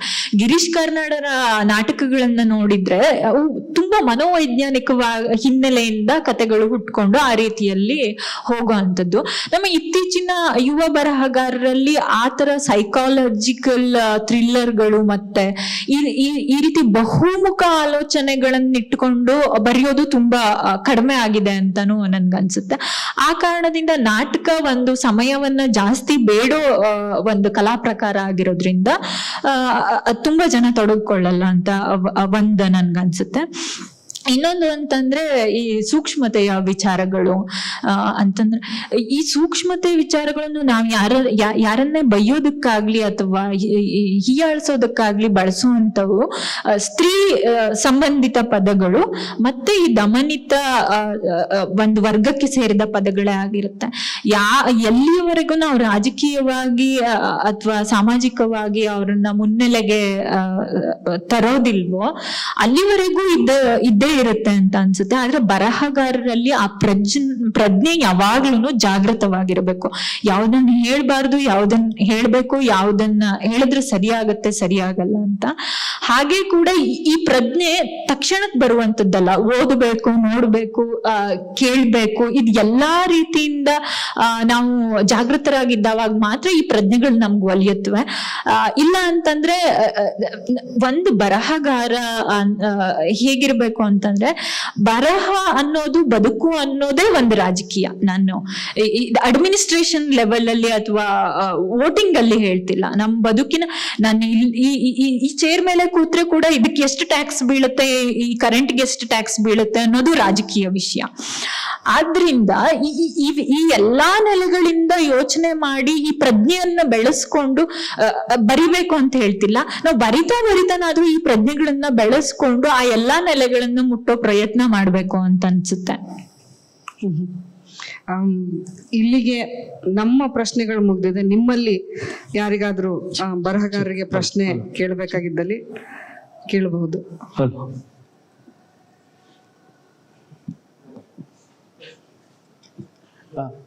ನಮಸ್ಕಾರ, ನನ್ನ ಹೆಸರು ವಿನಯ್ ಅಂದ್ಬಿಟ್ಟು. ಸೊ ಇಲ್ಲಿ 3 ಜನ ಯುವ ಬರಹಗಾರರು ಇರೋದ್ರಿಂದ ಇತ್ತೀಚೆಗೆ ನುಡಿದಂತೆ ಬರೆಯೋದು, ಈಗ ಬುಕ್ಕಿಶ್ ಕನ್ನಡ ಅಂತ ಏನ್ ಹೇಳ್ತೀವಿ ಅದನ್ನೇ ಫಾಲೋ ಮಾಡ್ತಾ ಬಂದಿದ್ದೀವಿ. ಈಗ ಚೈತ್ರಿಕಾ ಉತ್ತರ ಕನ್ನಡದವರು, ದಕ್ಷಿಣ ಕನ್ನಡದವರು, ಉತ್ತರ ಕರ್ನಾಟಕದವ್ರು ಇದ್ದೀರಿ. ಮೊನ್ನೆ ಯಾವುದೋ ಒಂದು ಕಾದಂಬರಿ ನೋಡ್ತಿದ್ದೆ, ಗೈರ ಸಮಜೂತಿ ಅಂತ ರಾಘವೇಂದ್ರ ಪಾಟೀಲ್ರದ್ದು. ಸೊ ಅವರು ಹುಬ್ಳಿ ಕರ್ನಾಟಕ ಆ ಭಾಗದ ಕರ್ನಾಟಕದ ಆಕ್ಸೆಂಟ್ ನ ಬುಕ್ಗೆ ತರ ಹಂಗೆ ಮಾಡಿದ್ರು. ಸೊ ಅದ್ರ ಬಗ್ಗೆ ಏನ್ ಅಭಿಪ್ರಾಯ? ಒಂದು ಮೊದಲನೇ ಪ್ರಶ್ನೆ. ಎರಡನೇದು, ಕನ್ನಡದ ಸಾಹಿತ್ಯ ಪೂರ್ತಿ ಸಂಸ್ಕೃತದಿಂದ ಕೂಡಿದೆ ಅಂತ ಅನ್ಸೋಕೆ. ಈಗ ನೀವು ಮಕ್ಕಳ ಪಠ್ಯ ಪುಸ್ತಕ ತಗೊಳ್ಳಿ, ಸಂಕಲನ, ವ್ಯವಕಲನ ಅಂತ ಹೇಳ್ತಾರೆ, ಕೂಡು ಕಳಿ ಅಂತ ಸರಳವಾಗಿ ಹೇಳ್ಬೋದು. ಸೊ ಆ ನಿಟ್ಟಿನಲ್ಲಿ ಈಗಿನ ಯುವ ಬರಹಗಾರರು ಈಗ ಹೊಸ ಕನ್ನಡ ಪದಗಳನ್ನ ಕಟ್ಟೋಕೆ ಸುಮಾರು ಜನ ಪ್ರಯತ್ನ ಪಡ್ತಿದ್ದಾರೆ. ಫೇಸ್ಬುಕ್ ಅಲ್ಲೂ ಪದ ಕನ್ನಡ ಪದಾನೆ ಅಂತ ಒಂದು ಗುಂಪಿದೆ, ಹೀಗೆ ಸುಮಾರು ಜನ ಮಾಡ್ತಿದ್ದಾರೆ.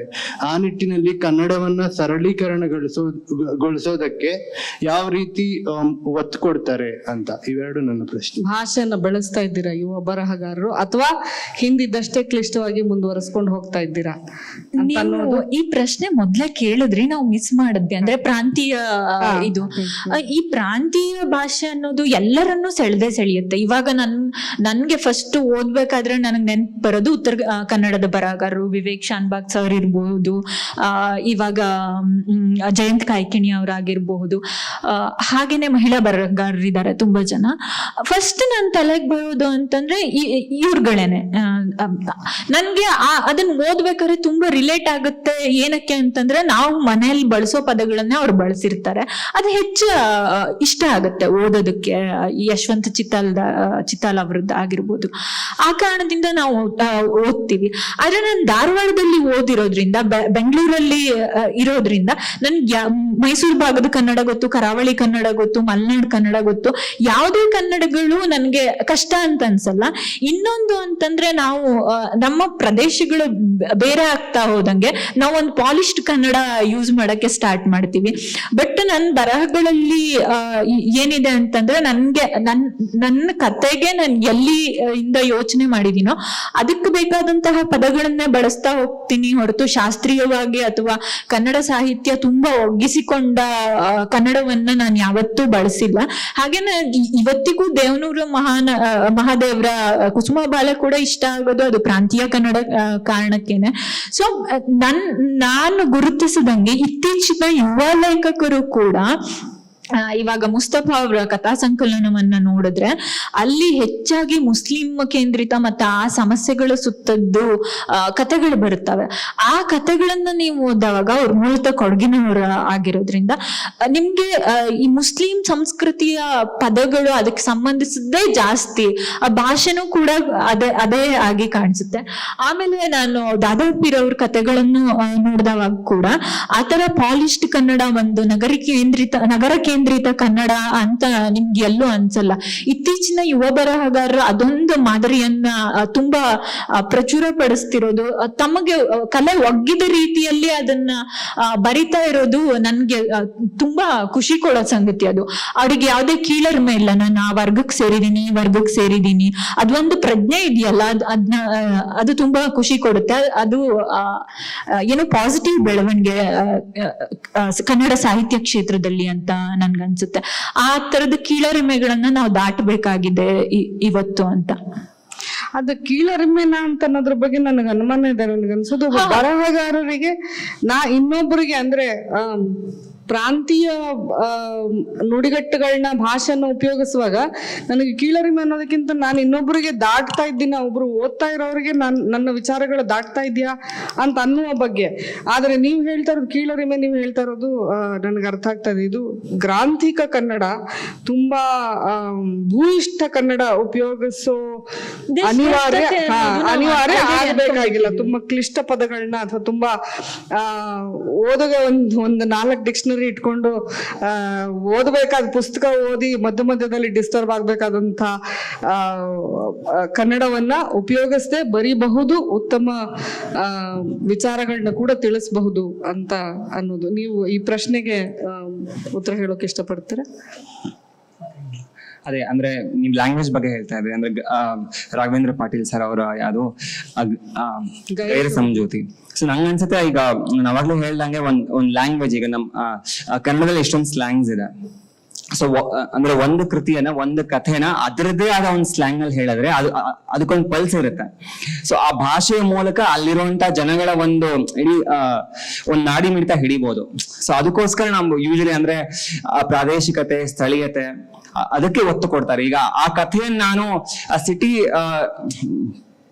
ಲ್ಯಾಂಗ್ವೇಜ್ ಅಲ್ಲಿ ಇಟ್ರೆ ಸೊ ಆ ಕಥೆಗೆ ಬರುವಂತ ಡೆಪ್ತ್ ಬರಲ್ಲ. ಬಿಕಾಸ್ ಈಗ ಸಿಟಿಯಲ್ಲಿ ಇರುವಂತ ಹೆಣ್ಮಕ್ಳ ಸಮಸ್ಯೆ ಬೇರೆ, ಅದು ಹಳ್ಳಿಯಲ್ಲಿ ಬೇರೆ, ಅದು ಆ ಲ್ಯಾಂಗ್ವೇಜ್ ಅಲ್ಲೇ ಬಂದ್ರೆ ಅದಕ್ಕೊಂದು ಗಟ್ಟಿತನ ಬರುತ್ತೆ ಅಂತ ಯೂಶಲಿ. ಸೊ ಆವಾಗ ಕಥೆ ಒಳಗೆ ಬರಹಗಾರರು ಬಂದ್ಬಿಡ್ತಾರೆ, ಕಥೆ ಬರಲ್ಲ. ನನಗನ್ಸುತ್ತೆ ಕನ್ನಡ ಯಾವತ್ತು ನಿರಂತರ ಮತ್ತೆ ಚಲನಶೀಲ, ಅದು ಚಲನಶೀಲ ಭಾಷೆ.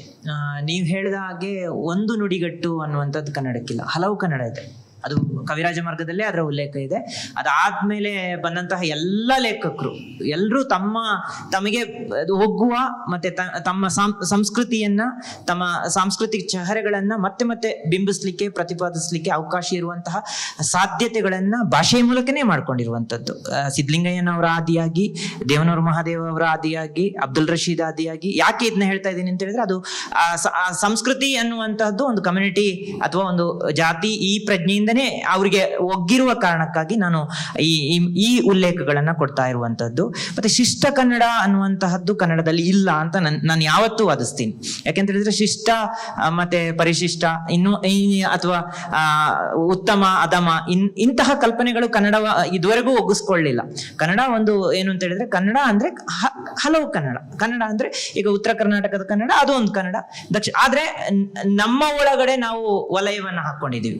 ಉತ್ತರ ಕರ್ನಾಟಕದ ಲೇಖಕನನ್ನ ದಕ್ಷಿಣ ಕನ್ನಡದ ಒಬ್ಬ ಲೇಖಕ ಓದಲ್ಲ, ಅಥವಾ ಮೈಸೂರು ಭಾಗದ ನಂಜನಗೂಡು ಭಾಗದ ಒಬ್ಬ ಲೇಖಕನನ್ನ ಇನ್ನೆಲ್ಲೋ ಮಂಗಳೂರಿನಲ್ಲಿ ಕೂತಂತಹ ಒಬ್ಬ ಲೇಖಕ ಓದದೇ ಇರುವಂತದ್ದು. ಈ ಸಾಧ್ಯತೆಗಳ ಬಗೆಗೆ ನಾವು ಹೆಚ್ಚು ಗಮನ ಹರಿಸಬೇಕು, ಓದ್ಬೇಕು ಅನ್ನುವಂತಹದ್ದು.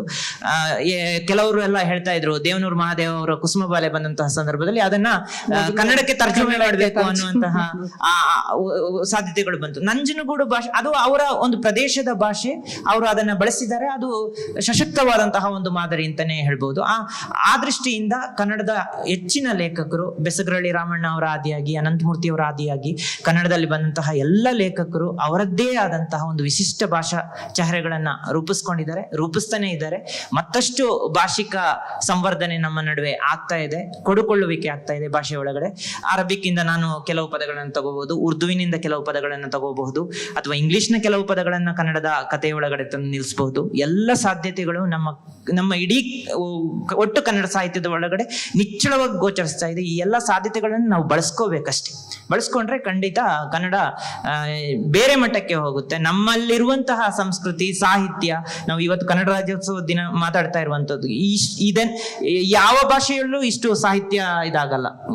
ತಮಿಳರಿಗಿಂತಲೂ ನಾವು ಒಂದು ಕೈ ಮೇಲೆ ನಿಲ್ಲುವಷ್ಟು ನಮ್ಮ ಸಾಹಿತ್ಯದ ಆಕರಗಳಿದೆ. ನಮ್ಮಿಂದ ಭಾಷಾಂತರಗೊಳ್ತಾ ಇಲ್ಲ ಅನ್ನುವಂಥದ್ದು. ಭಾಷಾಂತರಗೊಂಡ್ರೆ ಕುವೆಂಪು ಅವರು ಅಂತಹ ಒಬ್ಬ ಶ್ರೇಷ್ಠ ಲೇಖಕನೇ ಕನ್ನಡದಲ್ಲಿ ಅವರ ದೊಡ್ಡ ದೊಡ್ಡ ಕೃತಿಗಳೇ ಭಾಷಾಂತರಕ್ಕೆ ಗೊಳ್ಳದೇ ಇರುವಂತಹ ಕಾರಣಕ್ಕಾಗಿ ಅವ್ರಿಗೆ ಗೊತ್ತಿಲ್ಲದೆ ಇರ್ಬೋದು, ಪಂಪ ಗೊತ್ತಿಲ್ಲದೆ ಇರ್ಬೋದು ಬೇರೆಯವರಿಗೆ. ಈ ಕಾರಣಕ್ಕಾಗಿ ನಾವು ಮಾಡಬಹುದಾದ ಸಾಧ್ಯತೆಗಳು ಬರೀ ಸಾಹಿತ್ಯ ಸೃಷ್ಟಿ ಮಾತ್ರ ಅಲ್ಲ, ಭಾಷಾಂತರದ ಕಡೆಗೆ, ಅನುವಾದದ ಕಡೆಗೆ ಬೇರೆ ಬೇರೆ ವಿಪುಲವಾದ ಅವಕಾಶ ಇದೆ. ಅದರ ಕಡೆಗೆ ನಾವು ಚಲಿಸಬಹುದು, ಭಾಷೆಯನ್ನ ಮತ್ತಷ್ಟು ಗಟ್ಟಿಗೊಳಿಸಬಹುದು. ಅದು ನೀವು ಸಂಕಲನ ವ್ಯವಕಲನ ಬಗ್ಗೆ ಹೇಳ್ತಾ ಇದ್ರಿ. ಸಂಕಲನ ವ್ಯವಕಲನ ಅದಕ್ಕಿಂತ ಅಂದ್ರೆ ಕೂಡು ಕಳೆ ತುಂಬಾ ಈಸಿ ಅಂತ. ಅದ್ ಯಾವ ತರ ಸತ್ಯನೋ ಅದೇ ತರ ತುಂಬಾ ಈ ಸೈನ್ಸ್ ಟೆಕ್ಸ್ಟ್ ಗಳಲ್ಲಿ ಈ ಲ್ಯಾಟಿನ್ ಒರಿಜಿನಲ್ ಅಂತ ಎಷ್ಟೋ ವರ್ಡ್ಸ್ ಇರ್ತವೆ, ಅವು ಕೂಡ ಮಕ್ಕಳಿಗೆ ತುಂಬಾ ಕಷ್ಟ ಆಗುತ್ತೆ. ಸೊ ಇಲ್ಲಿ ಇದ್ರ ಕಾಂಟೆಕ್ಸ್ಟ್ ಬೇರೆ, ಅದ್ರ ಕಾಂಟೆಕ್ಸ್ಟ್ ಬೇರೆ. ಸೊ ಅಂದ್ರೆ ಈಗ ಹ್ಯೂಮನ್ ಲೈಫ್ ಹೆಂಗೆ ಅಂದ್ರೆ ನಾವು ಯಾವಾಗ್ಲೂ ಈಸಿ ಮಾಡ್ಕೊಂಡೇ ಹೋಗೋದು ಅಲ್ವಾ. ಸೊ ಎವೆನ್ಚುಯಲಿ ಅದು ಕಷ್ಟ ಆಗಿದ್ರೆ ಮತ್ತೆ ಅದನ್ನ ಸಿಂಪ್ಲಿಫೈ ಮಾಡ್ಕೊಂಡು ಹೋಗ್ತೀವಿ. ಸೊ ಅದ್ರ ಬಗ್ಗೆ ನಾವು ಆ ಪೊಲಿಟಿಕ್ಸ್ ಇಟ್ಕೊಂಡು ಇದ್ ಮಾಡ್ಬೇಕಾಗಿಲ್ಲ ಅಂತ ನಂಗೆ ಅನ್ಸುತ್ತೆ. ಇವಾಗ the point and making is, ಈಗ ಸಂಕಲನ ವ್ಯವಕಲನ ಎಷ್ಟು ಟಫ್ ಆಗ್ತಿದೆಯೋ ಅದೇ ಈಕ್ವಲ್ ವೇಟೇಜ್ ಅಲ್ಲಿ ಲ್ಯಾಟಿನ್ ಪದ ಪ್ರೊನೌನ್ಸ್ ಮಾಡಕ್ಕೆ ಆಗಲ್ಲ ಮಕ್ಕಳಿಗೆ. ಈ lambda, alpha, beta, theta, so ಅವೆಲ್ಲ ಅವು ಕೂಡ ಕಷ್ಟ ಪಡ್ತಾರೆ. ಸೊ ಅದನ್ನ ಟೀಚರ್ಸ್ ಆಲ್ರೆಡಿ ಸಿಂಪ್ಲಿಫೈ ಮಾಡಿ ಹೇಳ್ಕೊಟ್ಟಿರ್ತಾರೆ. ಸೊ ಅಗೇನ್ ಇವರು ಆನ್ಸರ್ ಕನೆಕ್ಟ್ ಮಾಡೋದಾದ್ರೆ ಅದನ್ನ ನಾವು ಈ ಅಂದ್ರೆ ಭಾಷೆಯ ಅಂದ್ರೆ ಅಷ್ಟೊಂದು ಪದಗಳು ನಾವು ಕಲ್ತೀವಿ ಅಂತ ಆ ಪರ್ಸ್ಪೆಕ್ಟಿವ್ ಕೊಡಕ್ ಶುರು ಮಾಡಿದ್ರೆ so will become more enriched. Hello, ನಾನು ಚರಣ್. ಈಗ ಈ ಸದ್ಯದ ನನ್ನ ಪ್ರಶ್ನೆ ಒಂದು ಬೇರೆ ಇತ್ತು, ಬಟ್ ನನಗೆ ಈ ಚರ್ಚೆನ ಎತ್ಕೊಂಡಾಗ, ಭಾಷೆಯ ಬಗ್ಗೆ ಎತ್ಕೊಂಡಾಗ ನನಗೇನು ಅನ್ನಿಸ್ತಂದ್ರೆ, ಸೊ ನಾವು ಬರೆಯುವಾಗ ನಾವು ಓದುಗರನ್ನ ದೃಷ್ಟಿಯಲ್ಲಿ ಇಟ್ಕೊಂಡು ಬರೀತೀವ ಅಂತ. ಯಾಕಂದ್ರೆ ನಾವು ಯಾವ ಭಾಷೆಯಲ್ಲಿ ಬರೀತೇವೆ ಅನ್ನುವಂಥದ್ದು ನಮ್ಮ ಎಕ್ಸ್ಪ್ರೆಷನ್, ನಾವು ಏನ್ ಹೇಳ್ಬೇಕು ಅಂತ ಇದ್ದೀವಿ ಅದು ಆ ಭಾಷೆಯ ಮೂಲಕ ಹರಿದು ಹೋಗ್ತದೆ. ಬೇಸಿಕಲಿ ನಾನು ಒಬ್ಬ ದಕ್ಷಿಣ ಕನ್ನಡದವನಾಗಿರುವಾಗ ನಾನು ಬಳಸುವ ಭಾಷೆ ಅದು, ನಾನು ಕಥೆಗಾರ ಅಲ್ಲ, ನಾನು ಕಥೆಗಳನ್ನು ಬರೆಯಲ್ಲ. ಸೊ ರಾಜಕೀಯ ಅಥವಾ ಬೇರೆ ಯಾವುದೇ ಇತಿಹಾಸಕ್ಕೆ ಸಂಬಂಧಪಟ್ಟ ಬರಹಗಳನ್ನು ಬರೆಯುವಾಗ ಅಥವಾ ಲಾಲಿತ್ಯವಾಗಿ ಏನಾದ್ರೂ ಬರೆಯುವಾಗ ನಾನು ಬಳಸುವ ಪದಗಳು ಹೇಗಿರುತ್ತವೆ ಅಂದ್ರೆ ಅದು ದಕ್ಷಿಣ ಕನ್ನಡದ, ಅದು ನಾನು ಕನ್ನಡವನ್ನ ಜೊತೆಗೆ ಇರಿಸಿಕೊಂಡು ಅಲ್ಲಿ ತುಳುವಿನ ಪದಗಳು ಸಹಜವಾಗಿ ಬಂದು ಹೋಗ್ತವೆ ನನಗೆ ಅದು ಬಹಳ ಸಹಜವಾಗಿ ಬಂದು ಹೋಗ್ತವೆ. ಆವಾಗ ನಾನು ಅದ್ರ ಗಮನಿಸಲ್ಲ, ನನಗೆ ನನ್ನ ಓದುಗ ಇದು ಅರ್ಥ ಆಗುತ್ತೋ ಇಲ್ವೋ ಅಂತ. ಸೊ ಹಾಗಾಗಿ ನೀವು ಬರೆಯುವಾಗ ನೀವು ಓದುಗರನ್ನ ಗಮನದಲ್ಲಿಟ್ಟುಕೊಂಡು ನಿಮ್ಮ ಭಾಷೆಯನ್ನು ಕನ್ಸ್ಟ್ರಕ್ಟ್ ಮಾಡ್ತಿರೋ ಅಥವಾ ನಿಮ್ಮ ಅನುಭವಗಳನ್ನ ನಿಮ್ಮ ಜೊತೆಗೆ ಅಥವಾ ನೀವು ಬೆಳೆದು ಬಂದಂತಹ ಭಾಷೆ, ನಿಮ್ಮನ್ನು ಬೆಳೆಸಿದಂತಹ ಭಾಷೆಯ ಮೂಲಕ ಅದನ್ನ ಕೊಡ್ತೀರಾ ಅಂತ. ಬಹುಶಃ ನೀವು ಆ ಓದುಗರನ್ನ ಗಮನದಲ್ಲಿ ಇಟ್ಟುಕೊಂಡು ನೀವು ಕಟ್ಟುವ ಭಾಷೆ ಇದೆಯಲ್ಲ, ಅದು ನಿಮ್ಮ ಬರಹವನ್ನು ಮತ್ತೆ ತುಂಬಾ ಬಂಧನಕ್ಕೆ ತರ್ತದೆ ಅಂತ ಅನ್ನಿಸ್ತದೆ ನನಗೆ. ಇದು ಪದಗಳ ವಿಷಯದಲ್ಲಾಗತ್ತೆ ಹೊರತು ವಾಕ್ಯ ರಚನೆ ಅಥವಾ ಇಡೀ ಭಾಷಾ ಬಳಕೆಗೆ ವಿಷಯಕ್ಕೆ ಬರಲ್ಲ. ಇವಾಗ ನಾನು ಒಂದ್ ಪದ ಬಳಸ್ಬೋದು. ಉತ್ತರ ಕನ್ನಡದಲ್ಲಿದೆ ನಮ್ಮ ಮನೆ ಬಳಕೆ ಪದ ಹಮ ಅಂತ. ಹಮ ಅಂದ್ರೆ ಹೆಚ್ಚು ಅಂತ, ಯಾರಿಗೂ ಗೊತ್ತಾಗಲ್ಲ ಅದನ್ನ ನಾನ್ ಬರೆದ್ರೆ ನನ್ಗೊಬ್ಳಿಗೆ ಗೊತ್ತಾಗ್ಬೋದು. ಅಂತ ಸಂದರ್ಭದಲ್ಲಿ ಪದ ಬಳಕೆಗಳು ಸ್ವಲ್ಪ ಭಿನ್ನವಾಗಿರ್ಬೋದೇ ಹೊರತು ನಾವು ಜನರನ್ನ ಗಮನವಾಗಿಟ್ಕೊಂಡು ಪದ ಬಳಕೆ ಮಾಡ್ತೀವಿ. ಆದ್ರೆ ಭಾಷೆ ಪೂರ್ತಿ ವಾಕ್ಯ ರಚನೆಯ ಬಳಕೆಯನ್ನ ಓದುಗರನ್ನ ಗಮನ ಇಟ್ಕೊಂಡ್ ಮಾಡಲ್ಲ. ಆ ಕಥೆ ಏನನ್ ಬೇಡುತ್ತೋ, ಆ ಬರಹ ಏನನ್ ಬೇಡುತ್ತೋ ಆ ರೀತಿ ವಾಕ್ಯ ರಚನೆಗಳು ಆಗ್ತಾ ಹೋಗ್ತವೆ. ಆದ್ರೆ ಒಂದೊಂದು ಪದಗಳು ನಮ್ಗೆ ಮೊದಲಿನಿಂದ ಬಂದಿದ್ದು ನೆನಪಾದವಾಗ ಒಂದ್ಸತಿ ಯೋಚನೆ ಮಾಡ್ಬೇಕಾಗುತ್ತೆ, ಇದು ಗೊತ್ತಾಗುತ್ತೋ ಇಲ್ವೋ. ನಾವು ಬರ್ದಿದ್ದು ಅಟ್ಲೀಸ್ಟ್ ಒಂದ್ ಸ್ವಲ್ಪ ಜನಕ್ಕಾದ್ರೂ ಅರ್ಥ ಆಗಿಲ್ಲ ಅಂತಂದ್ರೆ ಮತ್ತೆ ಅಡಿ ಟಿಪ್ಪಣಿ ಕೊಡ್ಬೇಕಾಗತ್ತೆ. ಆ ವಿಚಾರದಿಂದ ಅದಾಗುತ್ತೆ. ಬಟ್ ಸಂಪೂರ್ಣವಾಗಿ ಇವಾಗ ನನ್ಗೆ ಯಾವ್ದೋ ಒಂದು ಧಾರ್ಮಿಕ ವಿಚಾರಗಳ ಬಗ್ಗೆ ನನಗ್ ಬರವಣಿಗೆನೆ ಇಷ್ಟ ಇಲ್ಲ. ಬಟ್ ಈಗಿನ ಜನ ಅದನ್ನೇ ಬೇಡ್ತಾ ಇದ್ದಾರೆ, ಅದನ್ನೇ ಓದ್ತಾ ಇದ್ದಾರೆ ಅಂತ ಹೇಳಿ ನಾನು ಜನರಿಗೋಸ್ಕರ ಧಾರ್ಮಿಕ ಬರವಣಿಗೆ ಬರೆಯಲ್ಲ ಅಲ್ವಾ. ಸೊ ಇದು ಲೇಖಕರ ವಿಷಯ ಆಗಿರುತ್ತೆ. ಲೇಖಕನಿಗೆ ಯಾವ ವಿಷಯ ಚೂಸ್ ಮಾಡ್ಕೋತಾನೋ ಅದನ್ನ ಕಟ್ಕೊಡ್ತಾನೆ. ಆಮೇಲೆ ಜನ ಓದೋದು ಬಿಡೋದು ಆಮೇಲಿನ ವಿಚಾರ. ಜನ ಓದುದು ಅನ್ನೋದು ಯೋಚನೆ ಮಾಡೋದು ಪದ ಬಳಕೆಯಲ್ಲಿ ಮಾತ್ರ ಅಂತ ನಂಗೆ ಅನ್ಸುತ್ತೆ, ವಾಕ್ಯ ರಚನೆಯಲ್ಲಿ ಅಲ್ಲ. ಚರಣ್ ಹೇಳಿದ್ದು ಈಗ ನನಗೇನ್ ಅನ್ಸುತ್ತೆ ಅಂತ ಹೇಳಿದ್ರೆ, ಒಬ್ಬ ಲೇಖಕ ಬರೆಯೋದು ತನಗಾಗಿ ಇರಬಹುದು, ಬರ್ದಾದ್ಮೇಲೆ ಅದು ಜನರ ಕಡೆಗೆ ಹೋಗುತ್ತೆ, ಮತ್ತೆ ಲೇಖಕನಿಗೂ ಆ ಬರೆದದ್ದಕ್ಕೂ ಸಂಬಂಧ ಇಲ್ಲ ಅನ್ನುವಂತಹ ದೃಷ್ಟಿಯಲ್ಲಿ ಇರ್ಬೇಕಾಗುತ್ತೆ ನಾವೆಲ್ಲರೂ ಸಹ. ಒಂದು ಎರಡನೇದೇನು ಅಂತ ಹೇಳಿದ್ರೆ, ಈಗ ಸಾಂಸ್ಕೃತಿಕ ಪದಗಳ ಬಳಕೆಯನ್ನ ಮಾಡುವಂತ ಸಂದರ್ಭದಲ್ಲಿ ಹಾಗೇನಾದ್ರೂ ಸಮಸ್ಯೆಗಳು ಎದುರಾದ್ರೆ, ಈಗ ಮೊನ್ನೆ ಪ್ರಜಾವಾಣಿಯಲ್ಲಿ ಒಂದು ಕತೆಗೆ ಬಹುಮಾನ ಬಂತು, ಜಿನ್ ಅಂತೇಳಿ ಅಲ್ವಾ. ಆ ಜಿನ್ ಅಂದ್ರೆ ಈಗ ಗೊತ್ತಿರುವ ಒಂದು ವಿಚಾರನ, ಒಂದು ಪ್ರಜ್ಞೆಯೊಳಗಡೆ ನಿಮ್ಮ ಪ್ರಜ್ಞೆಯೊಳಗಡೆ ಅಥವಾ ನಿಮ್ಮ ಅನುಭವಕ್ಕೆ ನಿಲುಕಿದ ಒಂದು ವಿಚಾರ ಆಗಿದ್ಯಾ? ಇಲ್ಲ ತಾನೆ. ಆದ್ರೂ ಅವ್ರು ಬರ್ದಿದ್ದಕ್ಕೆ ಬಹುಮಾನ ಬಂತು. ಅಂದ್ರೆ ಹೊಸದಾದ ಒಂದು ವಿಚಾರವನ್ನ ಹೇಳುವಂತಹ ಸಂದರ್ಭದಲ್ಲಿ ಈ ಸಮಸ್ಯೆಗಳು ಎದುರಾಗಬಹುದು. ಬಟ್ ಕನ್ನಡ ಅದನ್ನು ರೂಢಿಸ್ಕೊಳ್ಳುತ್ತೆ ಅಂತ ಈಗ ಉತ್ತರ ಕರ್ನಾಟಕ ಭಾಗದ ಎಷ್ಟೋ ಜನ ಬರಹಗಾರ, ಮುದಿರಾಜ್ ಬಾಣದ್ ಆಗಿರ್ಬೋದು, ಅಮರೇಶ್ ಗಿಣಿವರ್ ಆಗಿರ್ಬೋದು, ಇವರ ಕಥೆಗಳನ್ನು ಓದುವಾಗ ಸುಮಾರು ಪದಗಳು ನಮ್ಗೆ ಗೊತ್ತಾಗಲ್ಲ, ಆದ್ರೂ ನಾವು ಓದ್ತೀವಿ. ಯಾಕೆಂತ ಹೇಳಿದ್ರೆ ನಮ್ಮ ಕಾಲದ ಸಮಕಾಲೀನ ಸಂದರ್ಭದಲ್ಲಿ ಬರಿತಾ ಇರುವಂತಹ ಒಬ್ಬ ಲೇಖಕ ಅಥವಾ ಅವನ ಸಂಸ್ಕೃತಿಯ ಒಟ್ಟು ಚಿತ್ರಣವನ್ನ ಆ ಕಥನದ ಮೂಲಕ ಕಟ್ಕೊಡ್ತಾ ಇದ್ದಾನೆ ಅನ್ನುವ ಕಾರಣಕ್ಕಾಗಿ. ಹಾಗಾಗಿ ಲೇಖಕ ಯಾರಿಗಾಗಿ ಬರಿತಾ ಇದ್ದಾನೆ ಅನ್ನುವಂತಹ ಪ್ರಶ್ನೆಯೇ ಅಪ್ರಸ್ತುತ ಅಂತ ನನಗೆ ಅನ್ಸುತ್ತೆ. ಒಂದು. ಮತ್ತೆ ಎರಡನೇದು ಏನು ಅಂತ ಹೇಳಿದ್ರೆ, ಇದು ನೀವು ಹೇಳಿದ್ದು ರಿಸರ್ಚ್ ವರ್ಕ್ಗಳಲ್ಲಿ ಅದು ಆಗುತ್ತೆ. ಈಗ ನೀವು ತುಳುವಿನ ಯಾವುದೋ ಒಂದು ಕಲ್ಲುರುಟಿ, ಕಲ್ಕುಡ ಇಂತಹ ಪದಗಳನ್ನು ನೀವು ಬಳಸ್ತೀರಾ, ಅಥವಾ ತುಳುವಿನ ಇನ್ಯಾವುದೋ ಒಂದು ಸಾಂಸ್ಕೃತಿಕ ಪರಿಭಾಷೆಗಳನ್ನ ಬಳಸ್ತೀರಾ. ಅದು ರಿಸರ್ಚ್ ನಲ್ಲಿ ಅಡಿ ಟಿಪ್ಪಣಿಗಳನ್ನು, ಕೊನೆ ಟಿಪ್ಪಣಿಗಳಲ್ಲೋ ಅಥವಾ ಅಲ್ಲೇ ಬ್ರಾಕೆಟ್ ಅಲ್ಲಿ ಅದರ ಅರ್ಥಗಳನ್ನು ಕೊಟ್ಟು ಕೊನೆಯಲ್ಲೆಲ್ಲೋ ಕೊಟ್ಟು ಮಾಡ್ತೀವಿ. ಮತ್ತೆ ನಮ್ಮ ಕನ್ನಡದ ದೊಡ್ಡ ವಿಮರ್ಶಕ YL ನಾಗಭೂಷಣ ಸ್ವಾಮಿ ಅವರು ಇಡೀ ಕನ್ನಡಕ್ಕಾಗಿಯೇ ಒಂದು ಸಾಂಸ್ಕೃತಿಕ ಪದಕೋಶ ಪರಿಭಾಷೆ ಅನ್ನುವಂತಹ ಒಂದು ಪುಸ್ತಕವನ್ನು ರೂಪಿಸಿದ್ದಾರೆ.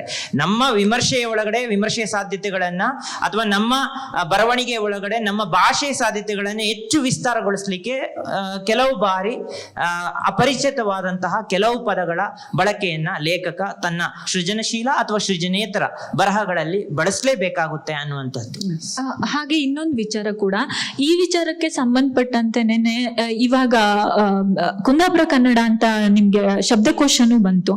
ಈ ರೀತಿಯಲ್ಲಿ ಅವು ಕೂಡ ಹೆಚ್ಚಿನ ಪ್ರಮುಖ ಪಾತ್ರ ವಹಿಸ್ತವೆ. ಈಗ ಎಲ್ಲ ಓದುಗರನ್ನು ಒಳಗೊಳ್ಬೇಕು ಅನ್ನೋ ರೀತಿಯಿಂದ ಇವಾಗ ಉತ್ತರ ಕರ್ನಾಟಕ ಭಾಷೆ ಗೊತ್ತಾಗಿಲ್ಲ ಅಂತ ಅವ್ರದ್ದೇ ಒಂದು ಪದಕೋಶವನ್ನು ಮಾಡ್ತಾರೆ. ಇವಾಗ ರಾಜಾರಾಮ್ ತಲ್ಲೂರ್ ಅವರ ಟ್ರಸ್ಟ್ ಇಂದ ಕುಂದಾಪುರ ಕನ್ನಡ ಅಂತ ಒಂದು ನಿಘಂಟು ಬಂದಿದೆ.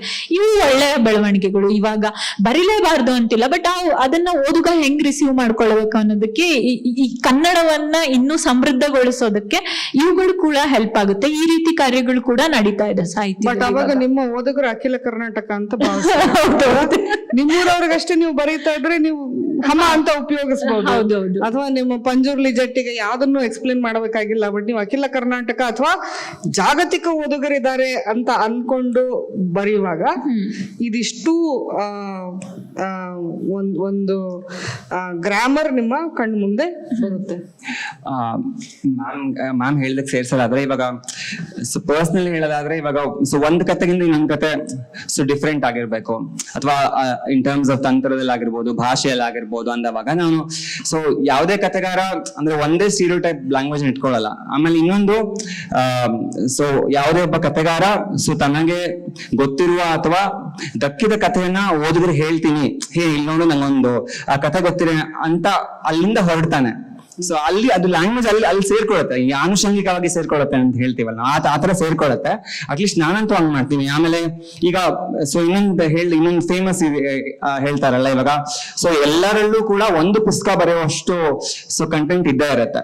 ಸೊ ಪರ್ಸನಲ್ ಗ್ರೋತ್ ನೋಡುವಾಗ ನಾನು 2ನೇ ಪುಸ್ತಕ ಅಲ್ಲಿಂದ ಎಲಿವೇಟ್ ಆಗಿರ್ಬೇಕು. ಸೊ ನಾನು ಅದೇ ಲ್ಯಾಂಗ್ವೇಜ್ ಇಟ್ಕೊಂಡು ಅದೇ ಒಂದೇ ಸೆಟ್ ಇದ್ ಮಾಡಕ್ಕೆ ಆಗಲ್ಲ. ಸೊ ಅಂದ್ರೆ ಪರ್ಸನಲಿ ಅಂದ್ರೆ ಕಥೆಗಾರರಿಗೆ ಸೊ ನಮ್ಗೆ ಆಲ್ರೆಡಿ ಒಂದು ಕನ್ಸೆಷನ್ ಸಿಕ್ಕಿದೆ, ನೆಕ್ಸ್ಟ್ ಪುಸ್ತಕ ಸೊ ಹಂಗೆ ಸೊ ನಂಗನ್ಸುತ್ತೆ ಅದ್ ಹಂಗಿರಲ್ಲ ಅಂತ. ಸೊ ನನಗೆ ಕೇಶವ ಮಳಗಿ ಸರ್ದು ಸೊ ವೆನ್ನೆಲೆ ದೊರಸಾನೆ ತಗೊಂಡಾಗ ಅಲ್ಲಿರೋ ಪ್ರತಿಯೊಂದು ಕಥೆನೂ ಕೂಡ ಸೊ ಅಂದ್ರೆ ಬೇರೆ ಬೇರೆ ಪ್ರಾಂತ್ಯದ ಭಾಷೆಗಳನ್ನ ಅವರು ಇಷ್ಟು ನೀಟಾಗಿ ಒಗ್ಗಿಸಿದ್ದಾರೆ ಅಂತ ಅಂದ್ರೆ ಎಲ್ಲೂ ಆರ್ಟಿಫಿಷಿಯಲ್ ಅನ್ಸಲ್ಲ. ಈಗ ನಾನು ನನಗೆ ಸೊ ಹುಟ್ಟಿದ್ದು ಬಳ್ಳಾರಿ, ಆಮೇಲೆ ಓದಿದ್ದು ಹುಬ್ಳಿ ಧಾರವಾಡ, ಆಮೇಲೆ ಇಲ್ಲಿ ಬೆಂಗಳೂರು ಬಂದು ನಾನು 3 ಲ್ಯಾಂಗ್ವೇಜ್ಗಳನ್ನ ಹಿಡಿಬಲ್ಲೆ. ಬಟ್ ನಾನು ಇವಾಗ ಕುಂದಾಪುರ ಅಲ್ಲಿ ಹೋಗ್ಬಿಟ್ಟು ಆ ಭಾಷೆ ನಾನು ತರಬೇಕು ಅಂದ್ರೆ ಇಟ್ ಈಸ್ ಅಂದ್ರೆ ಆ ಕಥೆಗಾರ ಕೂಡ ಅಷ್ಟು ಎಫರ್ಟ್ ಹಾಕಿರ್ತಾನೆ. ಸೊ ಇನ್ನೊಂದು ಯಾಕೆ ಹೇಳ್ತೀವಿ ಅಂತಂದ್ರೆ ಡಿಫ್ರೆಂಟ್ ಆಗಿ ತರಬೇಕು ಅನ್ನೋದು ಹೌದು, ಮತ್ತು ಆ ಕಥೆಯನ್ನು ಡಿಮ್ಯಾಂಡ್ ಮಾಡುತ್ತೆ ಅಂತ. Thank you. ನಾವು ಈಗ ಕೊನೆಯ ನಿಮಿಷಕ್ಕೆ ಬಂದು ನಿಂತಿದ್ದೀವಿ. ಇಲ್ಲಿಗೆ ನಾವು ಕಾರ್ಯಕ್ರಮವನ್ನ ಮುಗಿಸ್ಬೇಕು. ಈ 3 ಜನ ಯುವ ಬರಹಗಾರರಿಗೆ ಶುಭ ಹಾರೈಸ್ತಾ ಈ ಕಾರ್ಯಕ್ರಮವನ್ನ ಆಯೋಜಿಸಿದಂತಹ ಟೋಟೋ ಸಂಸ್ಥೆಗೆ ನನ್ನ ಧನ್ಯವಾದಗಳನ್ನ ಹೇಳ್ತಾ ಎಲ್ಲರಿಗೂ ಕನ್ನಡ ಸಾಹಿತ್ಯದ ಹೆಚ್ಚು ಫಲವತ್ತಾದ ಸೃಷ್ಟಿಯ ಕಡೆ ಗಮನ ಹರಿಸೋಣ ಮತ್ತೆ ಪ್ರೋತ್ಸಾಹ ನೀಡೋಣ ಅಂತ ಹೇಳ್ತಾ ಎಲ್ಲರಿಗೂ ನಮಸ್ಕಾರ, ಶುಭರಾತ್ರಿ. Thank you.